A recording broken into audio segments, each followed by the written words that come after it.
Ladies and gentlemen, today is the day. We are going to be debating our friend, Born Again Atheist. And it's going to be a very good conversation. I'm actually waiting for her to join right now. Oh, there she is. She just joined up. Hello. How are you? Good. Can you hear me okay? Yes, I can hear you just fine. Amazing. Well, thank you for having me today. I think it's going to be a blast. Yes, I am very, very excited to chat with you. I've seen quite a few videos of yours, and I do appreciate, the fact that you can throw in some humor into that you might also have. I think it's very entertaining to see at the least. Thank you. And you have a large audience. I'm sorry, I'm having trouble hearing you right now. My internet connection might be bad. Could you say that one more time? I said you have a pretty big audience. Yeah, I'm not really sure why. I don't say anything that interesting, but I would agree it is a lot of people. Yeah, your connection was dropping a little bit, but hopefully it's not coming from my end. Yes. People are asking if you could possibly lower your audio just a little bit. They're saying it is a little bit loud. Um, if there's any Check, way to check. do Let me that. know.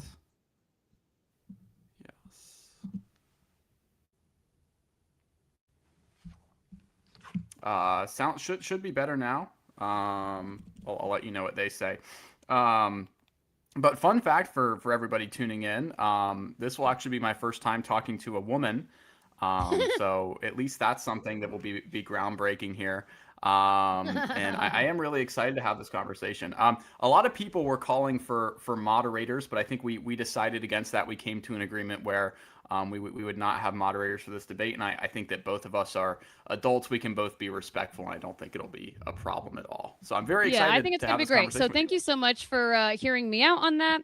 To me, it's like I think it'd be better for you and I to have a dialogue rather than a monologue for a long time and then we just kind of sit there. So I think this would be more engaging. This is how I do my debates. So I do appreciate you adapting to that, but I think it'll be great. Yeah. Yes, of course. So the way I've done this in the past with, discussions on theism, typically I've found the best way to do that is to kind of have the theist make the positive claim and present, hey, this is why I believe in God. And then the atheist can, come and say, hey, that's why it's wrong. And then we can just kind of move into open dialogue, quicker interjections back and forth. So I figured I would just lay out like a 5 minute, hey, this is why I believe in God, so that that's out there, and then you can go ahead and make your case for why you don't believe in God, and then we Sure. can just have our conversation. That sounds great. Okay. So with that being said, I will get started real quick. It's a new argument I haven't presented on my channel before, but I think it should make sense to a lot of people. Let me find my props. Something that's very common on the Jesus and Whatnot channel. So I believe that God exists, and I don't believe that this is something that has to come from natural or from supernatural revelation. I actually believe that this is something that can be proved with logic and reason. And today I'm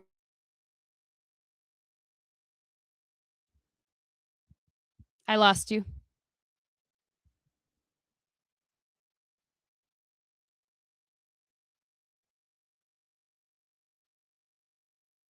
going to be other, Bro's and frozen. act is going to be the fulfillment.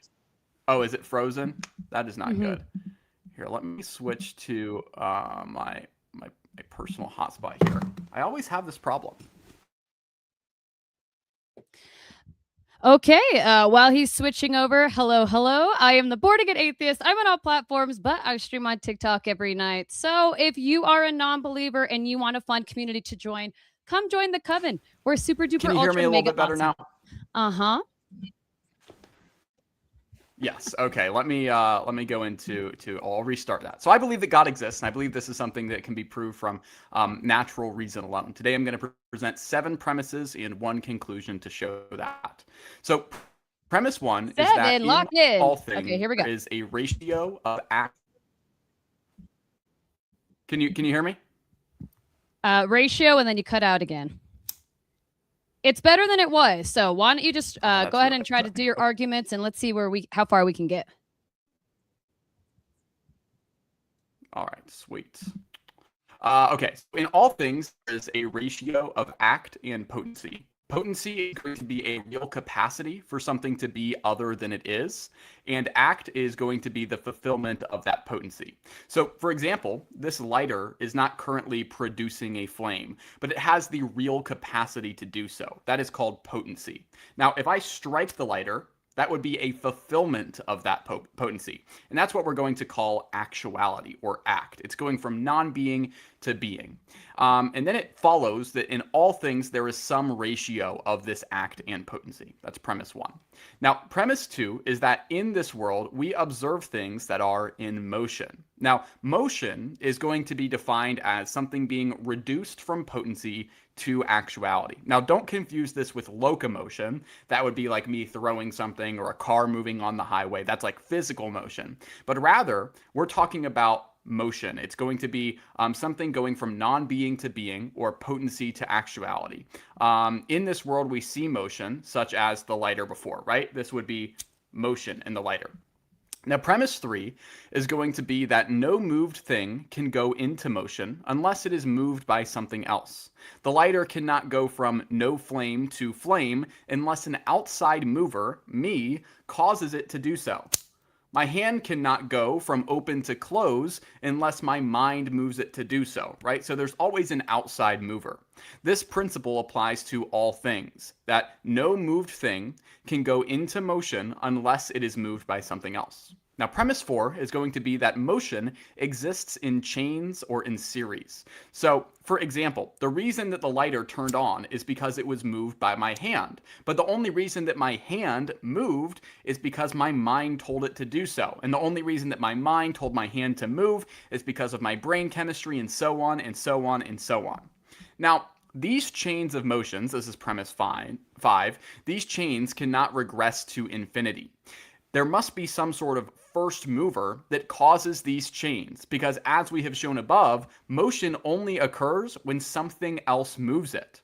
If there is not a first unmoved mover, then the chain would never begin in the first place. For example, if you have a train with each boxcar pulling the one behind it, the train would never actually move in the first place if there wasn't an engine at the front pulling the rest of the boxcars. Likewise, motion in the world cannot exist without a first mover that is not moved by anything else. Premise 6. Since this mover is unmoved, it has never gone from potency to act, and is therefore pure act.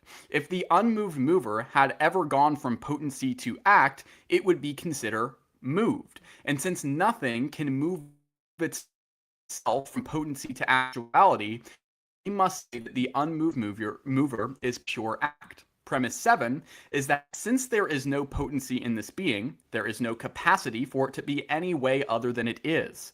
This implies that there is no imperfection in this being, as well as no limit. Therefore, the unmoved mover is full of knowledge, full of power, full of goodness, etc. With all of this being said, we can conclude, this is the conclusion, that this being is identical to the classical definition of God. So that's going to be my main argument, and Okay. you can kind of tell us why you disagree with either the premises or the conclusions, and we can just go have an open dialogue. You can tell me when you're done with your sort of rebuttal, if you want to call it, and then we'll just go back. Sure. So do you always set your YouTube chat, just real quick, do you always set your YouTube chat to sub only? No, tonight I did, but I can take that off if you would like.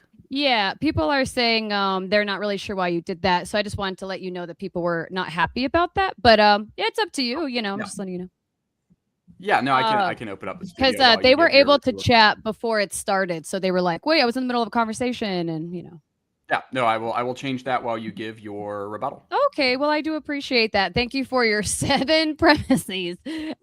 Potency. Okay, so the funny thing about philosophy, it's a lot of crazy language. It's a lot of phrases. It's a lot of words. But let's be honest, it all can be summarized into one thing. We don't know what happened before God of the gap, so it must be God. So every argument you're going to give me tonight, whether it's potency, whether it's the logic of philosophy, metaphysics as a whole, PSR, all of it's going to end up being, here's all my reasons why it has to be God. Do I know it? It's God? No. But is it my guess? Yes. Why? Because I love God, right? So with the potency thing, everything is formed in a certain way. Everything must be made by an outside source. I've heard your thing about the cell phone with the camera could be on the other side or blah blah blah blah blah.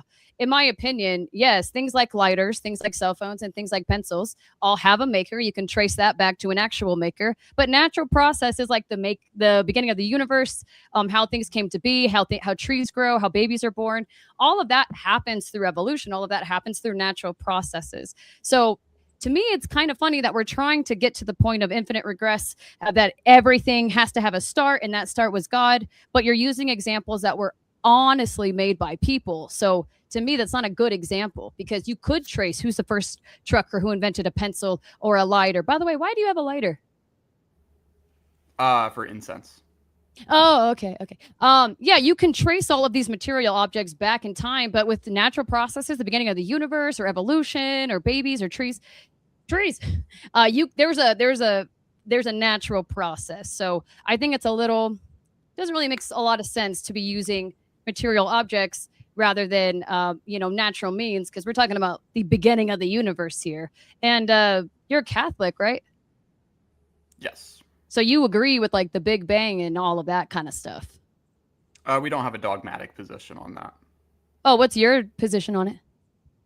Well, we can talk about that after, but I want to address real quick. Sure. You brought up the God of the gaps, and I would like to point out, I think you misused that. The God of the gaps is a fallacy that occurs when there is a gap in scientific knowledge, and then they just say, "Oh, Yeah. God must have done that." So, for Yeah, example, that's what you're like saying. the Greeks, yeah. So the Greeks would look at like the sun rising every day, and they'd be like, "We don't know how the sun rises, therefore it's God." But what I'm doing is not saying there's a gap in our knowledge. I'm actually saying that our knowledge leads directly to a being that we can define as God.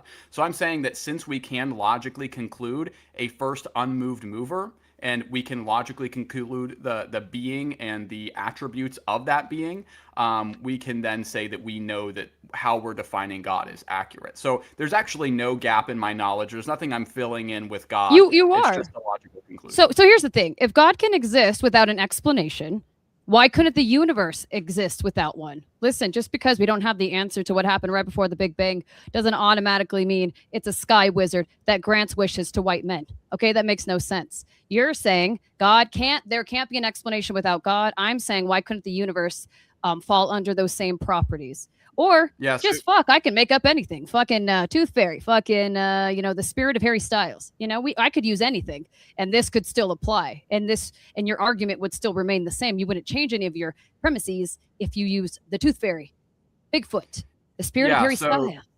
So you've confused my argument with explanation. I'm talking about motion, something going from potency to actuality. But here's my thing though. So I'm not asking about explanations. We're talking about explanation. We're talking about, but then all of this all sums to the same thing.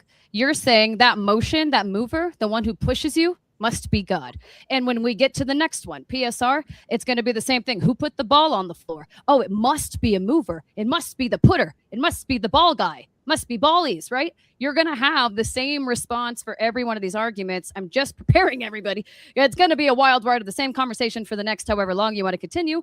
But yes, we are specifically talking about a mover. In my opinion, why does it have to be God? Why couldn't it just be explained with the universe? Why can't the universe have a mover without it being a sky wizard? You know what I mean? Because And the universe has potency, so it can't be the being. But we don't know, because we don't know what happens right before the expansion of the universe, right? But it has potency.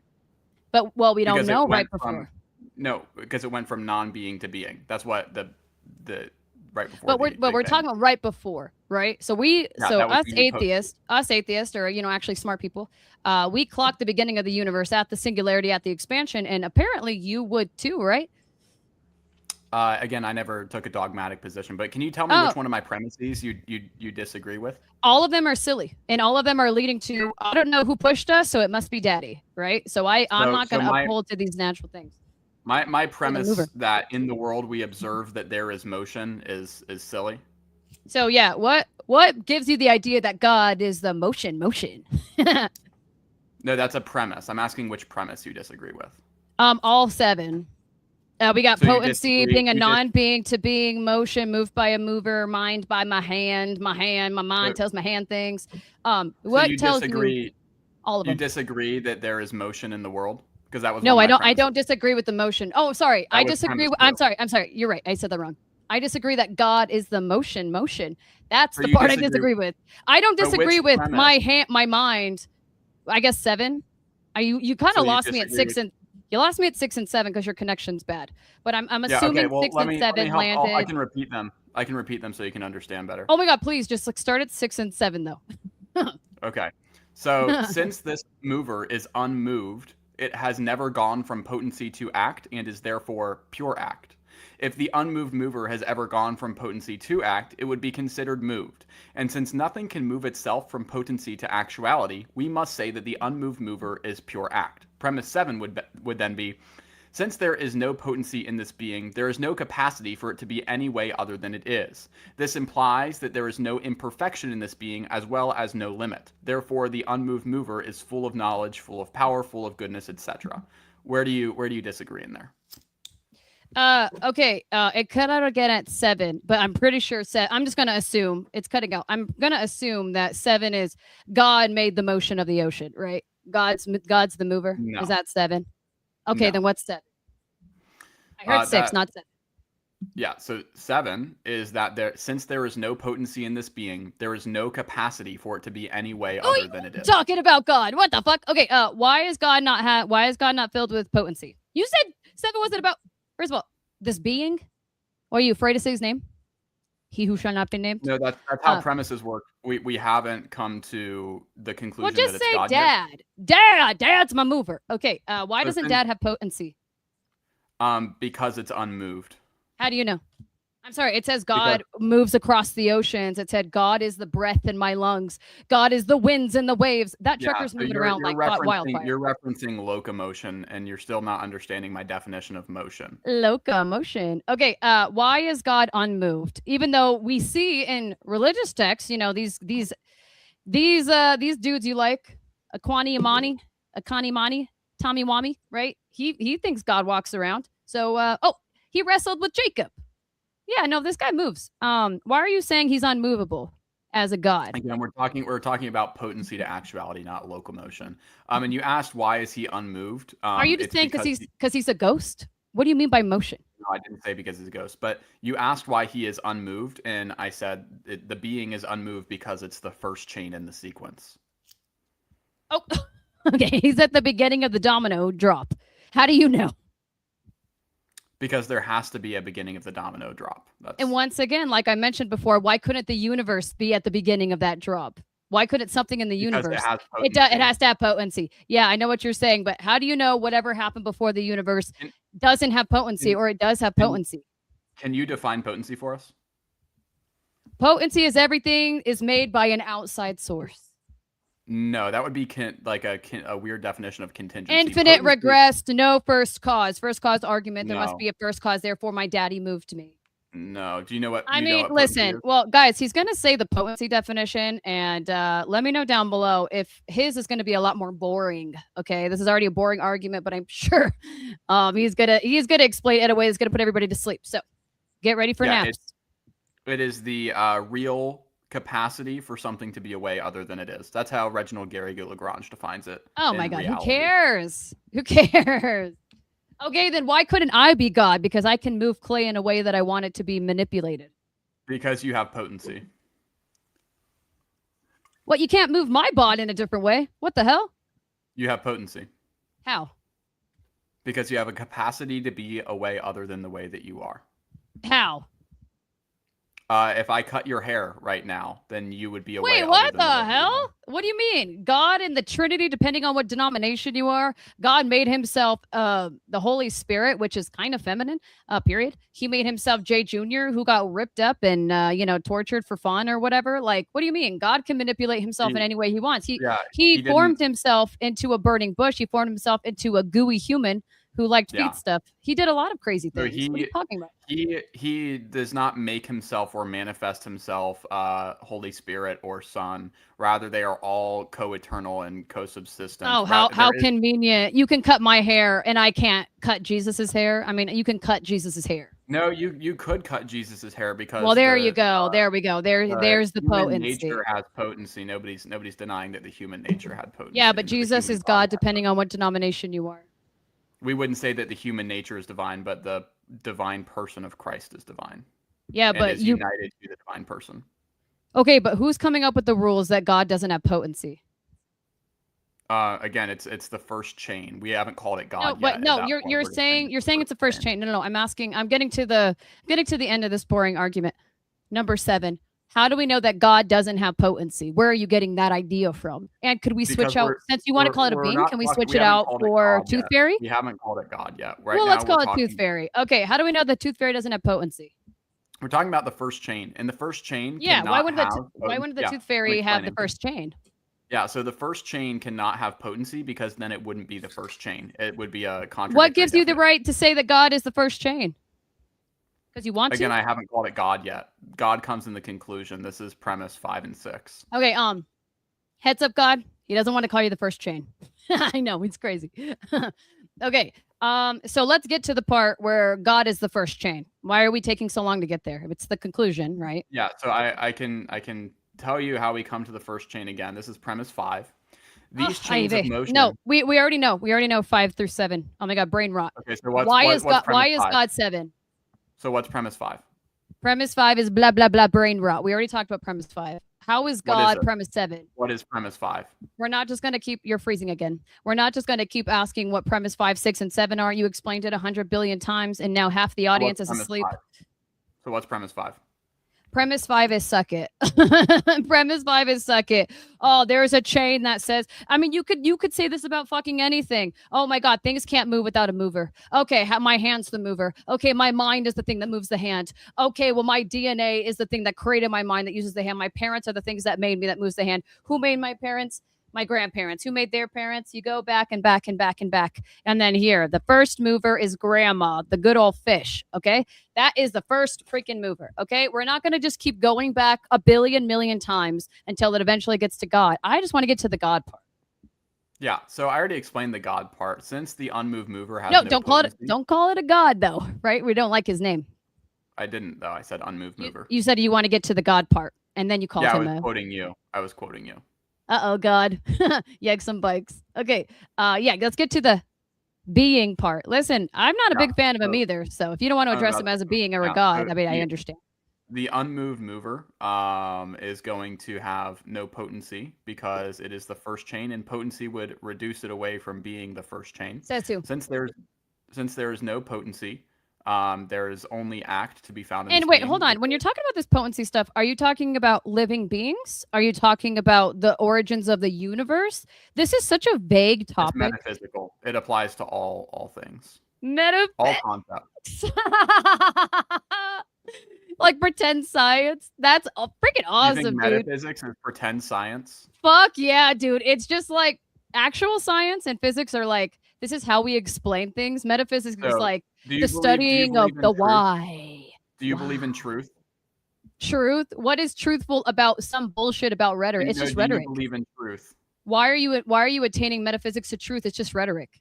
It's asking the why. But the truth claim doesn't apply in metaphysics because metaphysics asks the why. Hold on. I'll say it in a second. Metaphysics asks the why. Metaphysics says, why is the world here? What's the purpose? Physics explain the what. Or the how everything came to be, what the evidence is, what the science points to. Metaphysics just gets kind of wordy. It's a lot of rhetoric. It's a lot of BS. It's a way of asking questions about reality rather than providing evidence. It isn't evidence that a supernatural world exists. It just talks a lot. Yeah. So metaphysics, you just made multiple metaphysical claims in that sentence. Metaphysics is called metaphysics because it's the category of Aristotelian teaching that comes after physics. And meta rules for thinking logically. Yeah. So to say that The reason I brought up truth is because if truth exists, then Wait, but when you that is say a truth, metaphysical claim. what truth? Hold on. Can you let me speak? I know, but here's what I'm having an issue No, with. you And don't yes, know because you're not letting me speak. that is true. And yes, I'll let you finish your Yeah. sentence, and then I have a question Okay. So about all these okay. giant claims you're making. Yeah. So metaphysics Religions. So metaphysics just pertains to that which is explicated in Aristotle's book that came after physics, and it's going to be an explication of the world that is not merely physical. So saying something like truth exists, that's going to be a metaphysical claim. Saying something like I don't like metaphysics would actually be a metaphysical claim of sorts. So you can't really say the things that she's saying without using metaphysics. So to reduce metaphysics to fake science, I believe is what it was called, is just a Absolutely. It's ridiculous just like thing. BS science. Yeah. So you don't believe in metaphysics. Metaphysics is just, listen, metaphysics, logic, philosophy. It's just, this is how I sum all of these You don't believe topics in to be. logic. Oh, sorry. I meant the way philosophers argue logic, the logic Or do in you believe in philosophy, logic? Do you believe in rules for logic? thinking. Do I believe in law? Are you talking about the 3 laws of logic? No, do you just Or believe just in logic as a logic as concept? in being coherent and having a brain? Do you believe in logic as a concept? Concept as in using my thinking brain? Duh! I mean, hello, you're the one that believes in magic and I'm the one that likes math. So who between us is struggling with logic here? So You believe in a you do sky believe in daddy, logic? and I believe in natural processes that You happen do naturally. you do believe in logic then? Yes, but what I Okay, so meant to that's a say was metaphysical concept. philosophy and Logic metaphysics is are bullshit. no, it's that's a metaphysical concept. Philosophy and metaphysics are bullshit. These two concepts, all You they're just good made for. a metaphysical claim. That's a metaphysical claim that you just made. Cool. Metaphysics, my ass. I don't care. So, metaphysics and philosophy. Here's how I sum these two topics up to be metaphysics and philosophy. Before men invented microphones and liked hearing themselves talk, they made up metaphysics and philosophy. Yeah. It's So just, I is that your just like to, rebuttal? yeah, it's men liking to yap a clock. That's why it's boring. That's why nobody Okay, on the internet so actually likes philosophy except middle schoolers. Not sure why so it's a middle school thing. But your just to be clear, your rebuttal to my premises and conclusion are metaphysics is dumb, philosophy is no, dumb, no, logic is this is dumb. a new topic. No, my grievance with metaphysics and philosophy, that'll come later, I'm sure. Your premises, I'm making fun of them because the Which being one? God. 7. The being God. He's the first chain of events. He's the first mover. But I'm asking you, prove that the being happens to be the first chain of events. You haven't done that yet. So the only reason why I start talking shit on metaphysics and philosophy is because I know it's going to get there. So I just want to let everybody know where I stand. Yeah, okay. So which one of my premises do you disagree with? 7. There's a first chain of events that's a being. The first So no, chain of the domino effect is a being. that's not what it was. My premise 7 is that since there is no potency in this being, there is no capacity for it to be any way other than it is. This implies that there is no imperfection and that this being has no limit. That's my Okay, premise 6 7. fights. 6 and 7 were both annoying. It has to Okay, be the so first but can you mover, the tell first me? chain Can of you tell events. me? Wait, why are you just asking me what is the? Can you tell me? Can you tell me? Yeah, because What do it's you a mean? debate. I already told you I don't think the being is the first mover. You're gonna have to provide more evidence than these. I mean, you had 7 shots. You didn't do a good job. So give me something else to prove that this being, who is, how do you know this being is non-potency? There's no potency in this being, and it's the first chain of events. Explain how the God happens to not have potency, and it's the first chain of events. Yeah, so the first chain of events, if that's what you want to call it, I'm not positing that it's there and then saying this being that I've described has to be the first chain of events, but rather I'm saying since there is a chain of events, there has to be a first chain. And that chain we can then describe because no chains come before it. And we can know that there must be no potency within this object because if there were, it would cease to be the first chain. So if you want to talk about infinite regress, we can. If you want to talk about act and potency, we can. But you have to give some sort of argument against the actual arguments I've made. I'm telling you right now, you can switch out a being for just the universe. I don't understand why this makes God real. I could use So the you same argument to justify evolution. I could make the same argument to justify the Big Bang and the singularity, and I can make the same argument to say it was a natural process. So why should I believe that this happens to be a 6,000-year-old Christian God? yeah. Why? Why does this make the Christian God real? I could use this exact same argument to prove evolution and say the singularity is the first chain. How Yeah. is this monumental for Christianity? A Buddhist could use this. A person from Islam could use this. So does the singularity have potency? Yes. But wait, why Okay, do so why therefore wait it wait can't wait be the why first is chain. It can't be potency the first relevant chain. though? I guess my question is, why is potency relevant? Why is that the end all be all? Why is it Because there's why an are you argument applying for motion. potency? Yeah, potency is how we can come to comprehend motion, because motion is defined as something going from Just potency because to we actuality. don't know what happened right before the Big Bang doesn't mean it's the Christian 6,000-year-old God. That was makes never no my fucking claim. sense. That was never my claim. Okay, so do you believe in the Big Bang? I mean, we Again, could stay on potency all night and we can make everybody fall asleep, because all I'm going to keep saying is we don't know what happened right before the Big Bang, but I'm going to guarantee it's not the 6,000-year-old God truck Mary kill God. It's not going to be that one. Okay. It's going to be a natural process. You keep using potency as a gotcha, but this doesn't prove the Christian God to be real. A 6,000-year-old married 12-year-old trucker God. No, this does not make that God real. And you're saying it's not your claim, but you're a Catholic. That is your claim. So I'm kind of tired of you saying, I want to just be annoying with my premises, but I'm Catholic. So you do believe in the God of the Bible. You do believe in the Jesus that rose from the grave. So quit acting like this doesn't apply to the Christian God. I'm allowed to say this doesn't make sense in the Christian worldview, in the Catholic worldview. And also simultaneously saying I could grant all of your premises and just say it's the universe. Something outside of the universe that didn't have potency is the thing that moved everything. So I'll just use your same argument to debunk Christianity. Okay, so does the universe have potency? Yeah, but it's something outside the singularity. The universe didn't exist prior to the singularity. So we're getting somewhere now. What outside of the universe then caused the universe? That is an important God of question. the gaps. Once again, just because we don't have that answer yet doesn't mean it's going to be a sky wizard. I asked you a question. This is my answer. This is my answer. Just because we don't have that answer yet doesn't mean it's going to be the 6,000-year-old Catholic God. That makes no fucking sense. It's going to be some type of natural, Give me an example of something that could have caused the universe.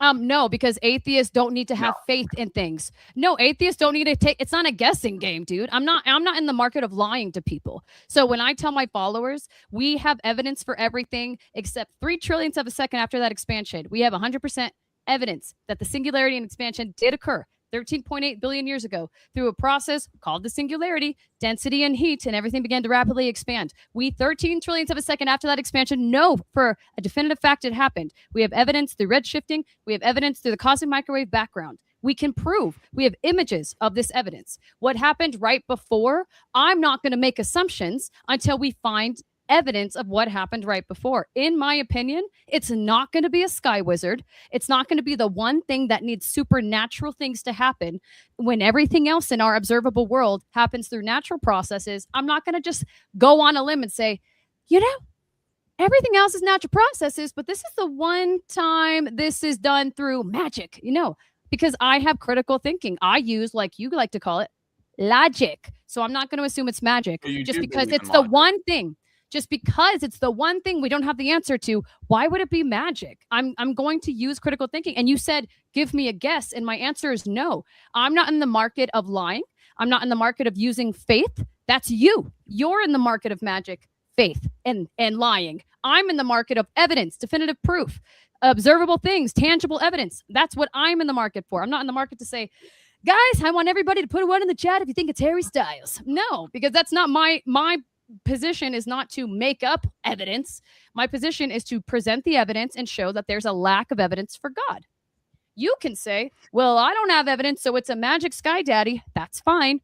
I will say it's not going to be, because God in the gaps, through everything we've seen in throughout history, we've never needed a God. I mean, people put a God, like you mentioned earlier. Why is it Why is there a drought? We're not praying to God. Why are my crops not growing? Got to sacrifice my kid to God. Why did it flood? Maybe because all the women are horrible people. Why did all these things occur? Maybe because we're sinning, And then once we figure out weather patterns, gravity, how we rotate around the sun, all of these things, we go, oh, God is not relevant when we start answering these questions. So my thing is, why would God be relevant in the one question we cannot answer? Okay, so again, you're positing God of the gaps, but that was never my argument. I want to ask, do you believe that there's a Yes, beginning it was. of the chain? Do you believe that there's a beginning of the chain? Yes, atheists and scientists do conclude that there is a beginning because prior to that expansion, distance didn't exist. Therefore, time could not be measured. So we do have a beginning, so to speak. Okay, so what are the attributes of that beginning chain? I explained what happened, why it expanded. What are you asking? Well, we can talk about the ratio of potency and actuality. Oh Would my there be any God. potency? Would there be any potency in that beginning chain that you Guys, believe in? drinking game. How many times he says potency? No, don't do it. Don't do it. You'll get sick. Okay. So once again, we can just stick on the potency thing.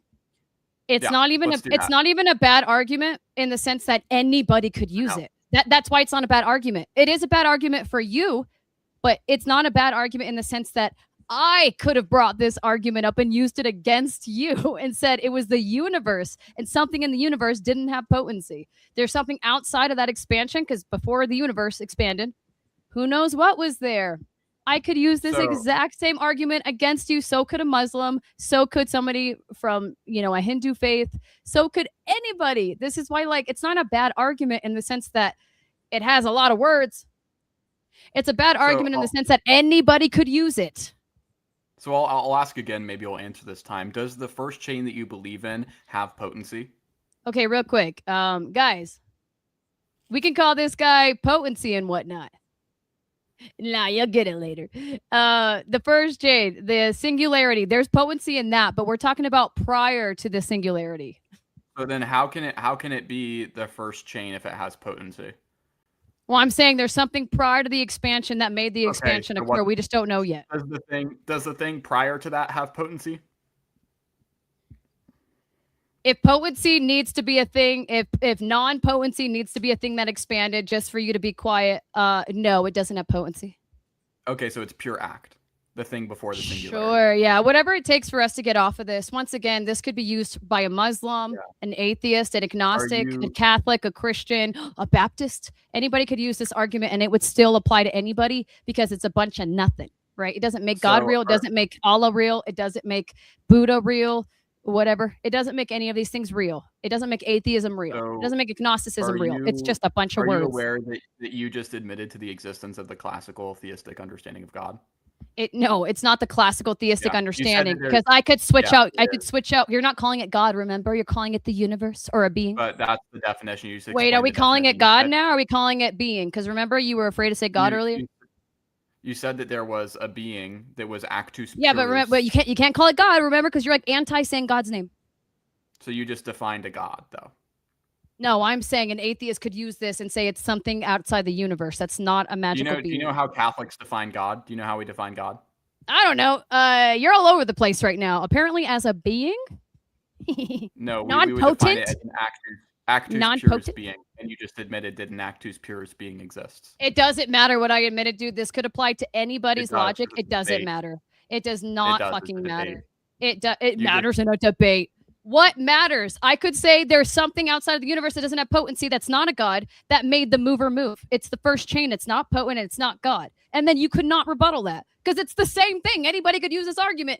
It's not fucking locked in. It's not set in stone. This does not make God real. Who said that God doesn't have potency? Who came up with that? I'll turn you back to the debate topic again. It's does God exist? And you just admitted that. Who says that God doesn't have potency though? Hey, can you? No, I know the debate topic. Okay, but can you let me get a sentence out and then you can respond after? It's just conversation. No, I got you. Yeah. So the debate topic is does God exist? And I defined God in the beginning as an actus purus being, and you just admitted that an actus purus being exists, and that is a Wait, no, I concession to the didn't. entire debate. Yeah, you Then did. you definitely pretended that I said that. No, I didn't. No. So Okay, I repeat back asked what I you. said. Hold on. I'll show you. You said you didn't. You said that the being that came before, whatever you want to call it, the singularity, has no potency. And since we said that No, every no, I didn't say existence, that. Okay, so yeah, yes, you I had a did. feeling you misquoted me. The No, you singularity has did. potency. I said what happens right before that singularity probably, and under this, as long as we can get you to shut up, probably doesn't have potency. I said whatever happens prior, if potency needs to be the thing, non-potency needs to be the thing that moves things, fine. Whatever happened Yeah. before doesn't have potency. The singularity Okay. would, So because it is that's the a first move. concession. It's So not a my concession. It definition, doesn't make God real. It doesn't make God real. my I'm my saying my that definition of a I said god. that non-potency could just be something outside the universe that's non-God. Yeah. So my definition of a god is something that doesn't have potency, and so you just conceded to my argument. Wait, what the hell? Okay, then fine. My version has potency. There you go. I mean, what? I don't care that your God doesn't have wouldn't be a potency. You god. haven't proved why your God doesn't have potency. No, I just showed that you defined my No, god. you just literally didn't tell me how your God had potency. I've been asking for about No, he doesn't 20 have minutes. potency. I've been asking you about 20 minutes. How? Show me that why your God doesn't have potency. Show me the proof. And you literally are just like, potency. Shut up. Show me the proof. I've been waiting 20 minutes. Again, how God doesn't have potency.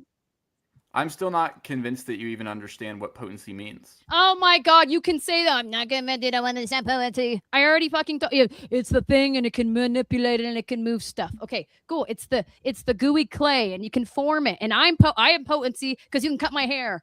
Okay, we already heard you say that. What I'm asking you to explain is where's the evidence that God does God? I guess there is no evidence, guys. I think that is the concession. Him not giving me the evidence why God is not potent is a concession. If he wants to stick on this, and if he's not going to provide the audience with why God is not potent, then there you go. Then this falls out the window. Then it means nothing. Yeah. So let me just maybe I'll ask you. You're going to ask me another question? What? Yeah. No, explain why God doesn't have potency. I mean, hello? Their whole argument is based off of potency, whether God has potency or not. Then why can't you show proof to the audience if it's such a slam dunk argument? Prove to your audience, the one that you did sub only for, prove to them that God doesn't have potency. That way we can actually understand, why this is such a good argument. Because listen, 1, 2, 3, 4, 5, boring, but we got it. Things move stuff, okay? But 6 and 7 says God doesn't have potency. Therefore, it has to be that first mover of the chains. Chain yanker, chain mover. So you Prove agree, it. You agree Prove that God doesn't have potency, though. You're asking me a million questions. I'm answering them beautifully. Prove to me that God doesn't have potency, because this doesn't make, then it's irrelevant. Then we throw the potency argument out the window. Yeah, I'm trying to speak. So you agree? You're asking me a question. Okay. No, I'm just stating what you said before. You agree that whatever came before the singularity has no potency, and then my premise 7 is that since there is no potency, I mean, potentially, I don't even know why potency is such a slam dunk argument, to be honest. Can I finish my statement, please? Yeah. Okay, so you agreed that the thing that came before the singularity has no potency. Premise 7, and you can disagree with this, but you have to tell us why. Since there is no potency in this being, there is no capacity for it to be any way other than it is. This implies that there is no imperfection in this being as well as no limit. Therefore, the unmoved mover is full of knowledge, full of power, full of goodness, etc. So where do you disagree? I don't call it a being. It's not a being, but it has no potency? It's not a being, but it has no potency. Oh, sorry. I thought you were calling God a being. What are you calling God then? You called God a being earlier. We're talking about the thing that you just talked about before the singularity. That's what we're talking about. That's a being. Do you think God is a being? Yes. Okay, I don't think whatever happened before that expansion is a being. that would imply Sky Wizard. No. That would imply Daddy. No. Do you know what being means?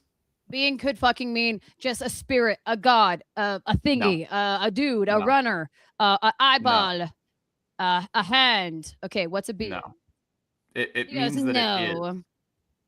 No, it means that it is. Be, and then the gerund ing, it's the act of be. It means just that it is.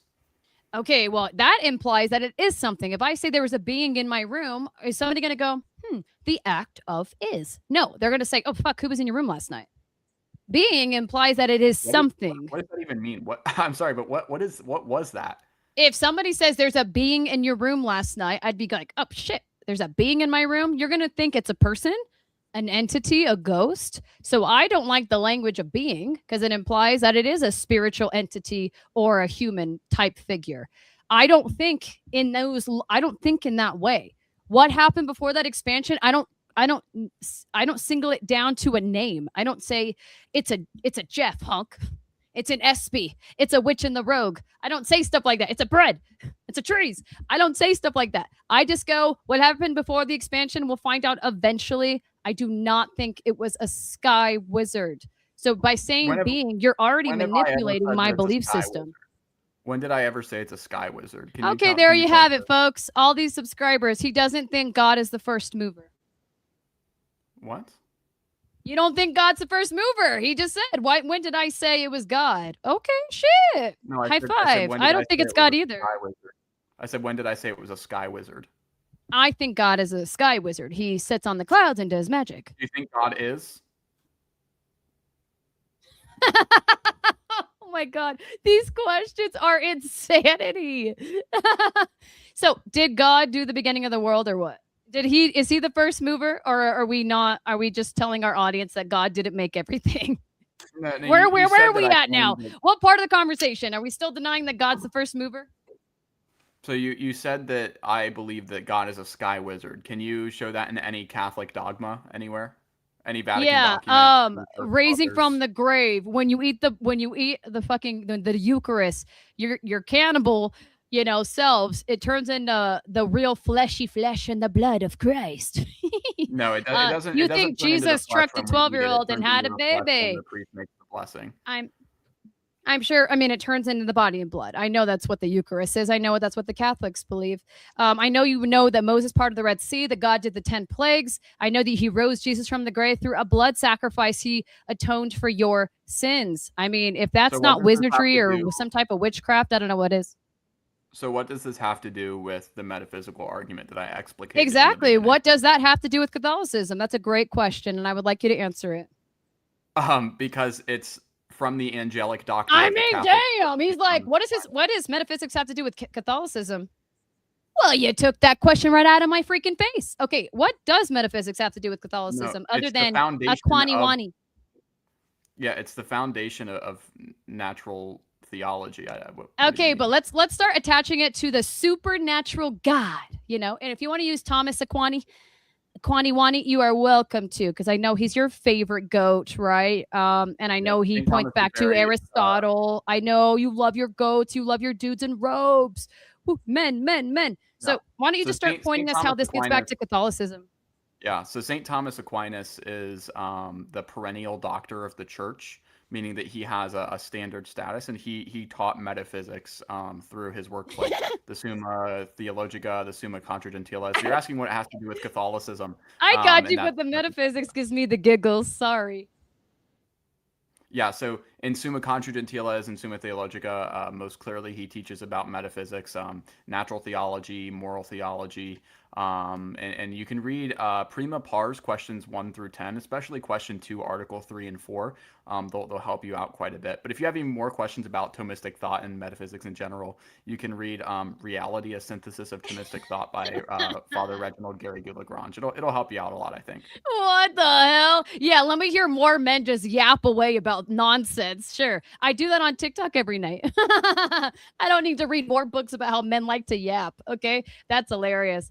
All right. So since you're not proving that God doesn't have potency, you have not proved that a being outside of the expansion does not have potency. You didn't prove your side. You just said he doesn't. I did. You didn't say why. Hold on. You didn't say why he doesn't. You just said he doesn't. You didn't say why, though. I'm asking why. You just said he doesn't. So because you're not asking that, let's move on to the next point. I can explain it to you again if you don't understand. Oh my God, you're going to explain it. Feels like the first time. Okay, here we go. We're gonna put it on the clock. Explain why he doesn't have potency, because boy, the audience, we've been waiting on our freaking seats, the edge of our seats, for you to answer this one Yeah. damn question. Okay. Why doesn't he have So potency? I'll explain it again. Yeah, I'll explain it again. But please don't interrupt me while I give this explanation. I would appreciate that. When I So oh sorry. since we're talking about the first chain, what you would call the thing that comes before the singularity. And since this thing is going to be like the basis, the foundation of the rest of the chain, it cannot have potency, because if it did, it would mean that something came before it that actualized the potency that's in that ratio, you could say. We And already so know if that. there's You anything already that came explained that. before it, yeah. So can you not interrupt me, please? So whatever Yeah, came I'm just before it saying. I'm would saying then we hold know. on, please. Yeah. So whatever came before that chain would then therefore be the first chain. And so there has to be nothing that comes before this chain, which would imply that there's no potency in it, because that potency would have to be actualized, or there would just have to be something that explains why there is a mixture of actuality and potency in the first place. And since we are holding to this view that there is no potency within it, we can then conclude that the only thing left for there to be is actuality. And that's where the phrase actus purus, or pure act, comes from, because this being has no potency, is 100% act. And that's why we can say there's no limit. It is an unlimited being full of knowledge, love, wisdom, goodness, and anything that you can attribute to it. Evidence for that. Yeah, it's a metaphysical claim. I just provided the evidence. No, what's the evidence that he's loving? He doesn't have potency. You keep repeating everything you're saying, but you're not answering the question. You're telling me that God is all these things, but you're not telling me how you know that. You're just saying he is because Yeah. he has to be. So That's not are an you? answer. Can you tell me Why, which why are you premise why in are you specific? asking me a question? Yeah, it's 5 and 6. We've already been over this. So you Yeah. need So to what tell do you me disagree what's your with? evidence that he is loving, he's all knowing, and he doesn't have potency. That is your question. Ready? And go. Yeah. So I'll start with potency. The reason we know there's no potency is because it's the first chain. And if there were a No, chain okay, no, before it, we already know that. We already know. Whatever happens before okay, the so first chain then doesn't you have agree with potency. me. We know that. But you have to prove why God is the thing that just happens to not have potency. Yeah. So, but now that we agree that there's no potency, we can conclude that the only thing left in this ratio would be act, or actuality.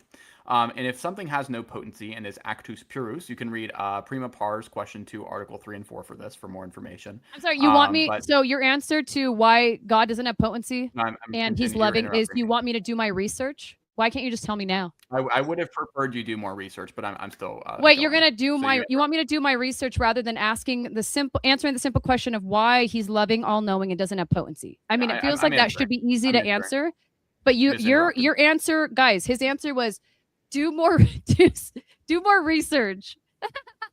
Oh my god, that's awesome. Okay, all right, go ahead. Yeah. So, since there's no potency, we can say that we can conclude there is only actuality, or only act, which would be 100% act. Now, something that is 100% act has no capacity to be any way other than it is. And the only way that you could fulfill that is through having a maximum fulfillment of any being or any possible act. So that would mean things like knowledge, things like goodness, things like lovingness, things like really any attribute or power that you could ascribe to God would be fulfilled in the fullest extent. I love that, like, rather, you came up with this whole argument, 7 steps. You thought about this. You wrote this down. You even had a lighter. He was all click, click. And you can't answer how you know God falls under the category of all loving because you're afraid of reading the Bible, all knowing because you're like allergic to reading the Bible, and he has no potency because where are you going to find the evidence of that? It's funny that you literally had all these props, you had all these premises just for the conclusion to be, because he needs to be. How do I know God is all these things? I mean, that's insane. Why would you even bother with all the props and the premise and the blah, blah, blah, and the 5 and the 6 and the 7 for you to just to come up with the conclusion of he just needs to be. You know what it reminds me of? It's like Dragon Tales. You guys know that that cartoon? And they had that little like dragon scale. And they would go, I wish with all my heart that this would bring me to the land of something of dragons. Right. And he's like, I wish that 5, 6, and 7 happens to just be God because I don't actually know why he's not potent, but he needs to be. So just real quick, or would you say you're happy with your performance thus far? Yes. Yes, because I'm challenging you on how you know God doesn't have potency and you haven't answered. So Listen, when I get a little bored, because we're not moving the conversation along, I do get a little silly. So I don't blame myself. I blame you not being able to tell me why God doesn't have potency. Yeah. So could you give me one premise that you disagree with and explain why you disagree? Okay, you Can know what? explain I why already you did. disagree? Which numbers did I disagree with you on? You said 5, 6, and 7. Can you explain why you disagree with any of them? Okay, tell me. I already answered that 3 times. Tell the audience how I answered it so deliciously. But No, 'cause do it you kind of didn't charming, answer. because I did it kind of fun. I did. I quoted those premises back and I explained why. Okay, so what's premise 6? Can you tell me? I already told you premise 6. What was my answer? What's premise 6? I already answered that. You tell them. Maybe I forgot. Can you tell me what premise 6 is? Okay, premise 6 is, listen, on 2012. No, 2010, One Direction became a band on the X Factor. Okay, it changed the world. 5 boys, one dream. Simon Cowell put them together in a band, thus formed the greatest band on earth, One Direction. See, if you're gonna keep making me repeat stuff, I'm just gonna say whatever I want because I already answered it, right? So you Okay, don't know so premise 6? how come you haven't told your audience how you know God doesn't have potency? So you don't know premise 6. How come? I already know. Well, you can't lie. People have been watching me quote these ridiculous things. Non-being to being. There's a motion. It moves by a mover. It moves by a hand. The brain moves my hand. And then there's a domino effect. And there has to be the first chain of a chain. And then there has to be a person who's non-potent that moves the chain. No, the chain mover. We already went through it, right? So you can't pretend I don't know them. Wait, hold on. We already went through it. So my question is, why are you afraid to tell your middle school audience that God doesn't have potency? Prove that he doesn't. Yeah, you're just saying he needs to not for this to make sense. But show the evidence that he doesn't have it. What's the evidence? Not the need. Show me the proof that he doesn't have potency. He's all loving and he's all knowing. The proof, not the need. Premise 6 proves that. No, it doesn't. How you premise 6? You literally said I told nothing in your premises describe God not having potency. Prove that God doesn't have potency or a being. Yeah. So I'll read you premise 6 again. Since this unmoved mover has never gone from potency to act and is therefore a pure act, if the unmoved mover has ever gone from potency to act. How do you know God is the unmoved mover? Yeah. So that's premise 5. These chains cannot regress to infinity. I can't believe this. I can't believe this has gathered you an audience. To be honest, for you to not answer a question is crazy. How do you know God is the unmoved mover? What's your evidence and proof? So that would be premise 6 and 7, which I've already read to you multiple times. No, you just saying God is the unmoved mover. What's your evidence that he's the unmoved mover? Show me the proof. Again, God is a logical conclusion of the unmoved mover. Logical conclusion. So you mean a guess? No, logic is not guessing. I know. He goes, I'm guessing. Okay, show me the proof that he's the unmoved mover. Again, so the proof that there is an unmoved mover can be found in premise 5. No, it can't. No, what's the proof? What's the proof? There must be a first mover that causes these chains because, as we have shown above, okay, fine. Then it's Harry Styles. If there is not an unmoved mover, then the chain would never begin to begin. Fine. The unmoved mover is the Harry Styles. If you have a train with each boxcar pulling another one, the train will never be able to move in the first place, unless there is an engine at the front moving the rest of the boxcars. Likewise, motion in the world cannot exist without a first mover that is not moved by anything else. Okay, so that first mover is Harry Styles. Is Harry Styles actus purus? Yeah, he's a perfect being. He's all-knowing, he's loving, and he's really handsome. So then that would be God. Harry Styles. You could call him God, yeah. But he's not God. He's Harry Styles. If he's actus purus, then... Okay, so I want everybody in the chat, put Harry Styles as God, since he just granted that Harry's God. I like that. Wait. Now we're turning things around. Okay, I'm liking this. All right. Praise be to Harry. Praise be to thee. All right. Blast Harry Styles as God in the chat. So if you concede that there is an actus purus being, whether or not you want to call that God or whether or not you want to call it Harry Styles, you're conceding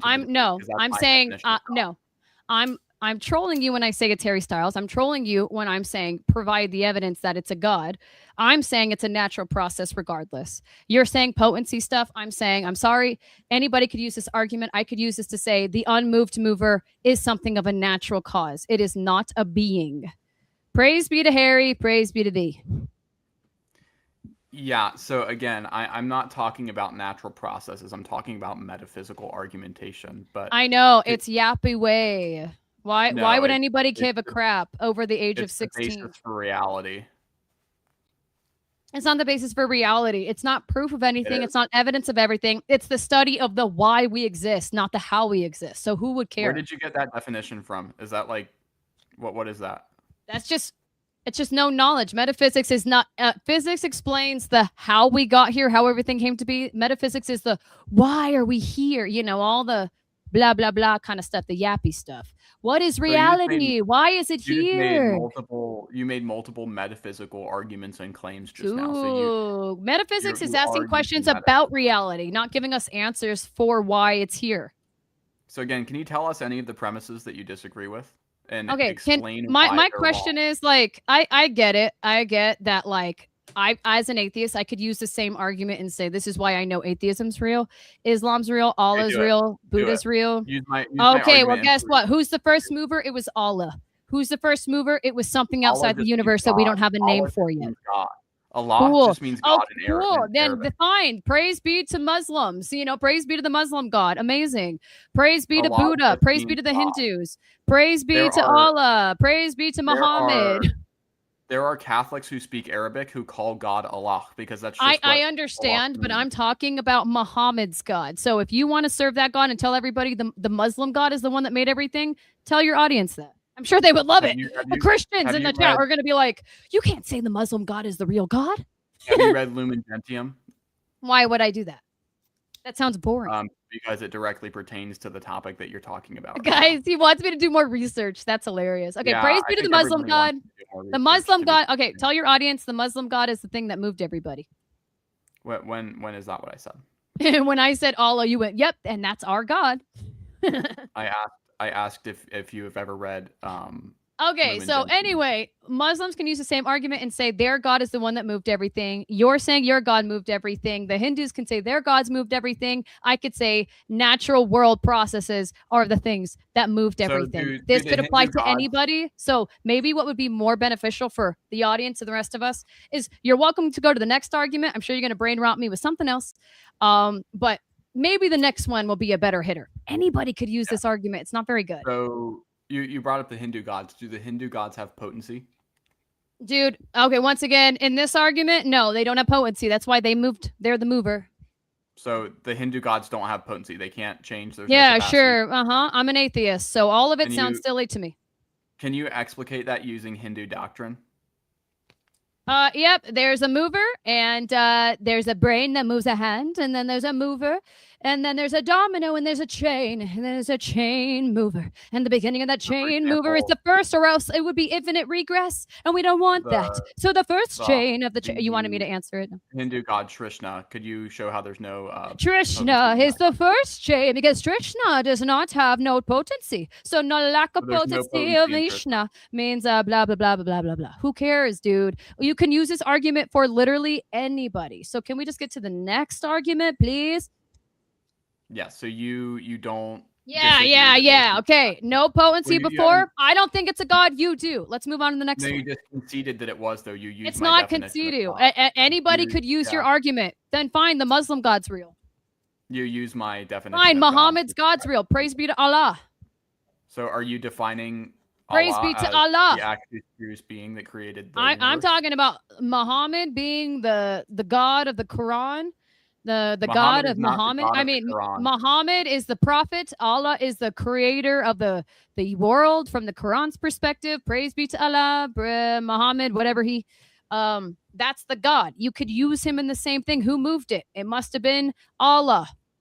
Praise So be to Allah, the Muslim God. I'll ask you again. Do you think you did well in this conversation so far? Absolutely, dude. You're boring the hell out of everybody, and I'm trying to make this more entertaining for your audience. But to keep saying, well, he has to be a mover. How do you know he's the mover? Because he needs to be. Okay, well, that's not evidence that he's the mover. Fine, then Allah's real. Then the Hindu gods are real. Then Buddha's real. Then atheism's real. Then agnosticism's real. This doesn't actually prove anything. So maybe try the next argument that actually has some substance of something. If anybody can use this argument, it's not good. So then you concede that gods exist, though. I concede that this argument is a good argument. It's not a good argument. Yeah, I know it is. So you agree that gods exist? No, I'm an atheist. Okay, but you just said Why would that you use an argument that makes atheism doesn't debunk atheism? This literally doesn't prove God. Anybody could use this argument, including myself. It did. It did not. Can you show where there's a logical fallacy? Oh my God, dude. Is the deal of the conversation to bore everybody to death? My goodness. Can we just get to, I don't know, we could talk about logic. We could talk about any of those annoying other topics you want to discuss, but we have hit a wall. I could use this to prove atheism. I could even use this conversation tonight on my debates. I debate on TikTok every night except Mondays. So come join us on the Bornagainatheist TikTok channel at night. I could use any of these conversations, and I will literally use this exact conversation to prove atheism tonight. And I guarantee people are going to be like, whoa, I don't know what to say to that. Watch, come stop by my channel. I will use this potency argument to prove atheism, and it's going to work. So can you do it right now? Can you do it right now? Yeah, exactly. Okay, so guess what? Everything has a chain mover. Everything, non-being to being, okay? Yeah, motion by the ocean, moved by a mover. You got your hand moving stuff. Yeah, my hand pushes the ball. Your brain tells your hand to push the ball. My parents made the DNA that made my hand push the ball. Think about like I'm my own grandpa, but with like brain and DNA and stuff. You keep going back and back and back. Then you have the first single-celled organism, the prokaryote, through a process called abiogenesis is our best shot at how we came life from non-life. Keep going back and back and back. Then we have this thing called the singularity. 13.8 billion years ago, singularity, point of infinite temperature and density. And right before that singularity, we don't have the answer yet, but I have faith that it's going to also be a natural process. When you look into the universe and you see tornadoes and floods and winds and babies being born and, weird shit like,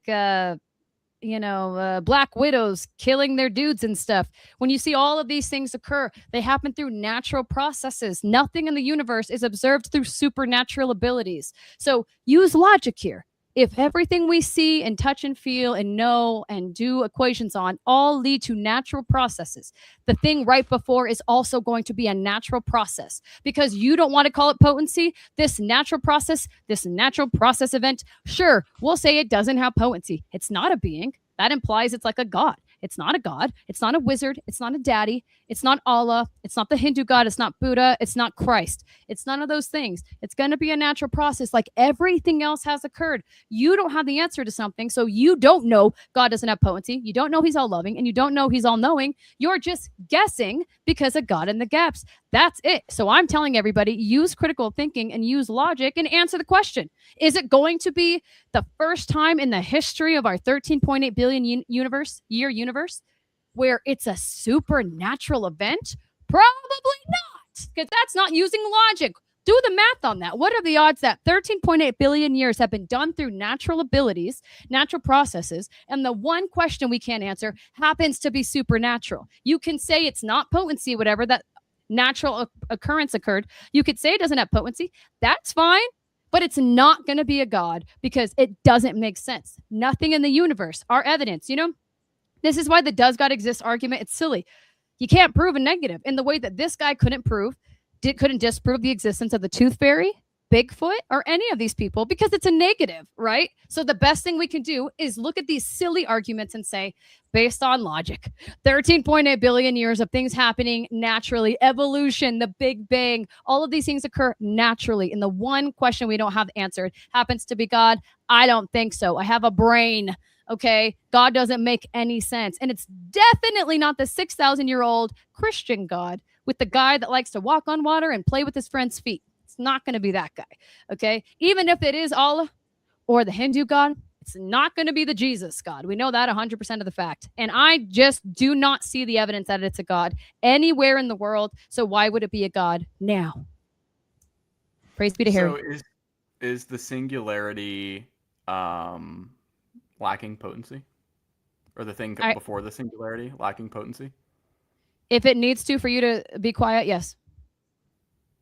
Okay, so there's no potency within the thing that comes before the singularity. If potency means a god, then no. If potency doesn't mean a god, then yes. Whatever it takes for us to move on. Okay, so then it's I mean, pure act. can't wait. Before you start asking a bunch of questions, how about you just address what I said? Natural processes, the Christian God, the time frame, evolution, rather than, I mean, is debating for you like interviewing me? I feel like I'm being interviewed, which is really nice. You have a lot of followers and I don't have that many. So for you to want to interview me, oh, I'm blushing. Okay. But why don't you go ahead and address what I said rather than ask about, and you're shifting away from my responses and getting back to the same question. So listen, if you're out there and you're 13 years old, I know there's a lot of you out there. Listen, you're getting ready for school tomorrow. This guy has only asked questions about 5, 6, and 7 on the argument. Everything I've said, he has not answered one time. He hasn't responded to it one time, and he is avoiding everything I'm talking about. He knows I'm brilliant. That's why he's not addressing what I'm saying. So if you're 13 out there, I want you to listen up. This guy doesn't know what he's talking about. Okay, I want you to address all the things I said because you let me speak for a long time. I appreciate that. But it seems like I'm kind of yapping if you don't address what I'm actually saying. Yeah. So you talked for about 4 minutes, and to be completely honest, you said nothing of substance. No, okay. So About rather than God an ad having hominem, a right? soul. Rather than just insulting I me and rather than I wasn't avoiding what I'm insulting saying, you. let's get to what I'm saying. Yeah. Damn! Oh So no, he made me say ab hominem. Oh god, fuck. Ew. Oh no, I've been doing this conversation too long. Oh crap. Okay, what did I say that you disagreed with? Yikes yeah. on bikes. So you brought up natural processes, the Big Oh my Bang, god. evolution as an attempt to neglect the metaphysical points that I made, but pretty much all of that, those are physical understandings of the universe, and it's a complete non sequitur to say that they can even apply to the category that we're talking about when we're discussing metaphysical argumentation. So I award you So we're 0 not going to points. address what I'm May God saying. have Nice. mercy on your soul. This I is love that you're still not addressing what I said. Natural I did. processes, nothing has occurred supernaturally. I love that you just don't want to address what I'm saying. That's insane. Yeah. So again, I already showed that you were making a category error by thinking that evolution disproves a metaphysical argument.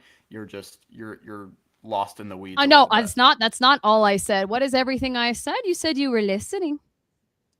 Yeah. Well, again, you spoke for 4 minutes, and it was a lot of filibustering, to be quite It honest was with okay. you. Now tell me what part was filibustering. So you brought up natural processes. Again, I've already showed that doesn't pertain to my argument, but you've already Wait, conceded yeah? multiple Well, times yeah, it that does there because is. that's a part of my rebuttal. Why would Okay. it be a So sky wizard at the beginning of time when again, 13.8 I billion never years stated ago that it was a have sky passed wizard. with no supernatural abilities? Okay, so it's not God then. Yeah. So when did I Is it not God? ever mention a sky wizard? Is it not God? When did I ever mention a sky You know wizard? how you called God a being? I'm calling God a sky wizard, the way you called him a Again, being. I don't I really I'm I trying to thought be we were nice. getting I him don't think cute you understand what nicknames. being means. I don't think you understand what being means. Okay, so it's not God. What's a gerund? Wait, it's not God. Do you know what a gerund is? Wait. Guys, he's not answering shit. So you don't think God created everything? I love that he just keeps asking questions and not answering truck. So you don't think it's God that made everything? I'm When did I say surprised. I that? thought because When you're did I saying say a that? being is not God. Is a being God? When did I say that? Oh my God, That guys, he's not calling it God. He hasn't called it God one time. Do you have like a oh, I get it. You haven't said you believe in the Big Bang, but as a Catholic, you would.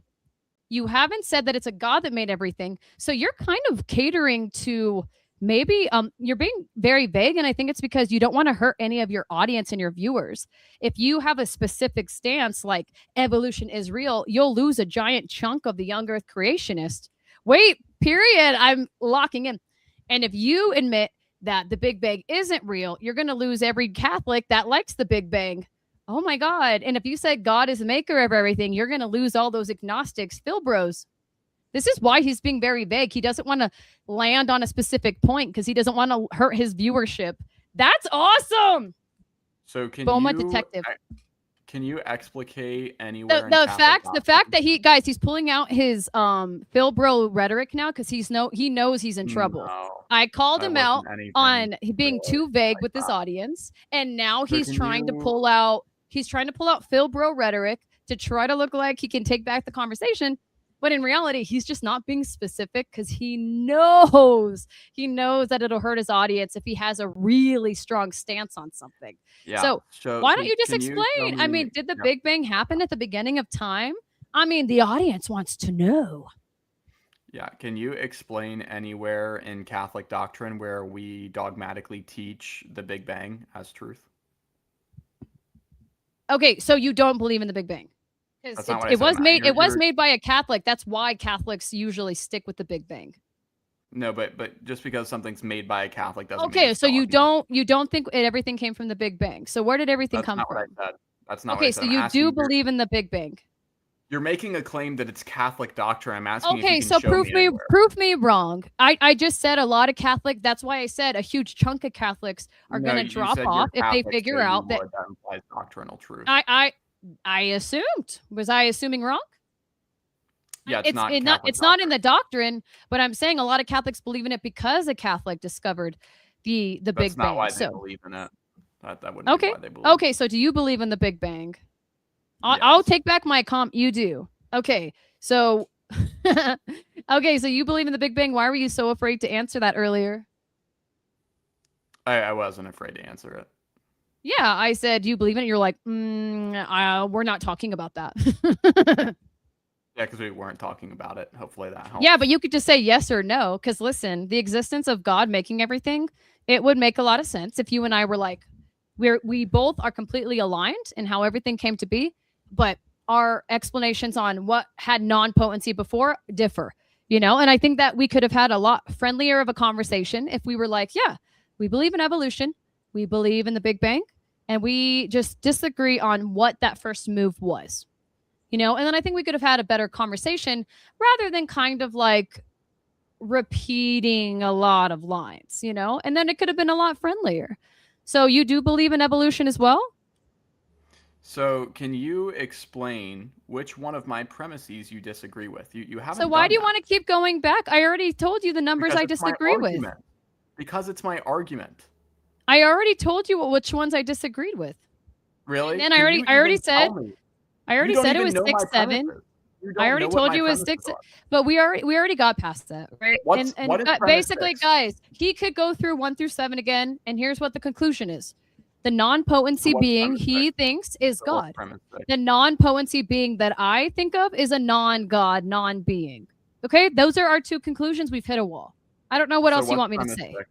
What's There's no premise point 6? there. I'm not repeating that again. What's premise 6? I'm not repeating that. I know this is your tactic. You just repeat words when you don't know what to say. But my question is, if we've hit a wall, listen, if you're in the audience and you think that non-potency figure is a being and it's God, that's fine. He did not show you the evidence that it is God. He just said it should be. I'm telling you it's Okay. a natural process because that's Do all you we've seen in the universe. There's no evidence that it's God. There's more evidence that points to it's a natural process. That is the wall we've hit. We both agree with 1 through 5, I guess. 6, or I guess we 1 through 6, and then 7 we disagree with on what the being is. He calls being wait, so God, you I think. agree He calls the with 1 being through God, 6? I think. So you agree with 1 1 through through 6? 1 through 5, 1 through 5. 1 through 5, and then 6 and 7 we Wait, the so thing what's the we problem disagree with with. 6? Hold on, dude. So The what's thing wrong we with 6? disagree with is you think it's God and I think it's a natural process. We've hit a wall. Hey, We've hit a wall. what's your That's name? it. What's your name, by the way? What's your name? Abelina. That's what my dad pronounces it. Abelina. Ebelina? Well, Ebelina? Abelina. That's how my dad pronounces it. Okay. So, Ebelina, can you just tell me what the I'm just sixth kidding. My premise name is is? Boma. Okay, Boma, can you tell me what the 6th premise is? The 6th premise is you're annoying, you're annoying, you're annoying. 7, you're annoying, you're annoying, you're annoying. Conclusion, everybody's annoying. No. Okay. Literally, you That was think that, the you got the whole you thought think behind there. the That was good. non-potent you think the That was good. non-potency being is God. The first chain mover is God. The first one to manipulate the chain of events because infinite regression is God. He's the first mover with non-potency because a being has to be non-potent to move an object or whatever. It literally has to not have potency to move something with potency. We heard you say that. You think it's a being, which is God.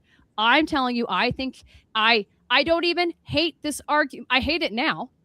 But I don't hate that it's like the way it's structured. I think anybody could use it. That's my issue with it. I'm saying that mover, the non-potency, is natural processes. You say it's a god. We've hit a wall. I'm telling you, it's Okay, not so a bad argument, can you but let me we've hit a say wall. a thing? Can you let me say a thing real quick? Yes, but I'm just saying, like, that's all we can say, and we just have to move on from this. Okay, An hour and a half?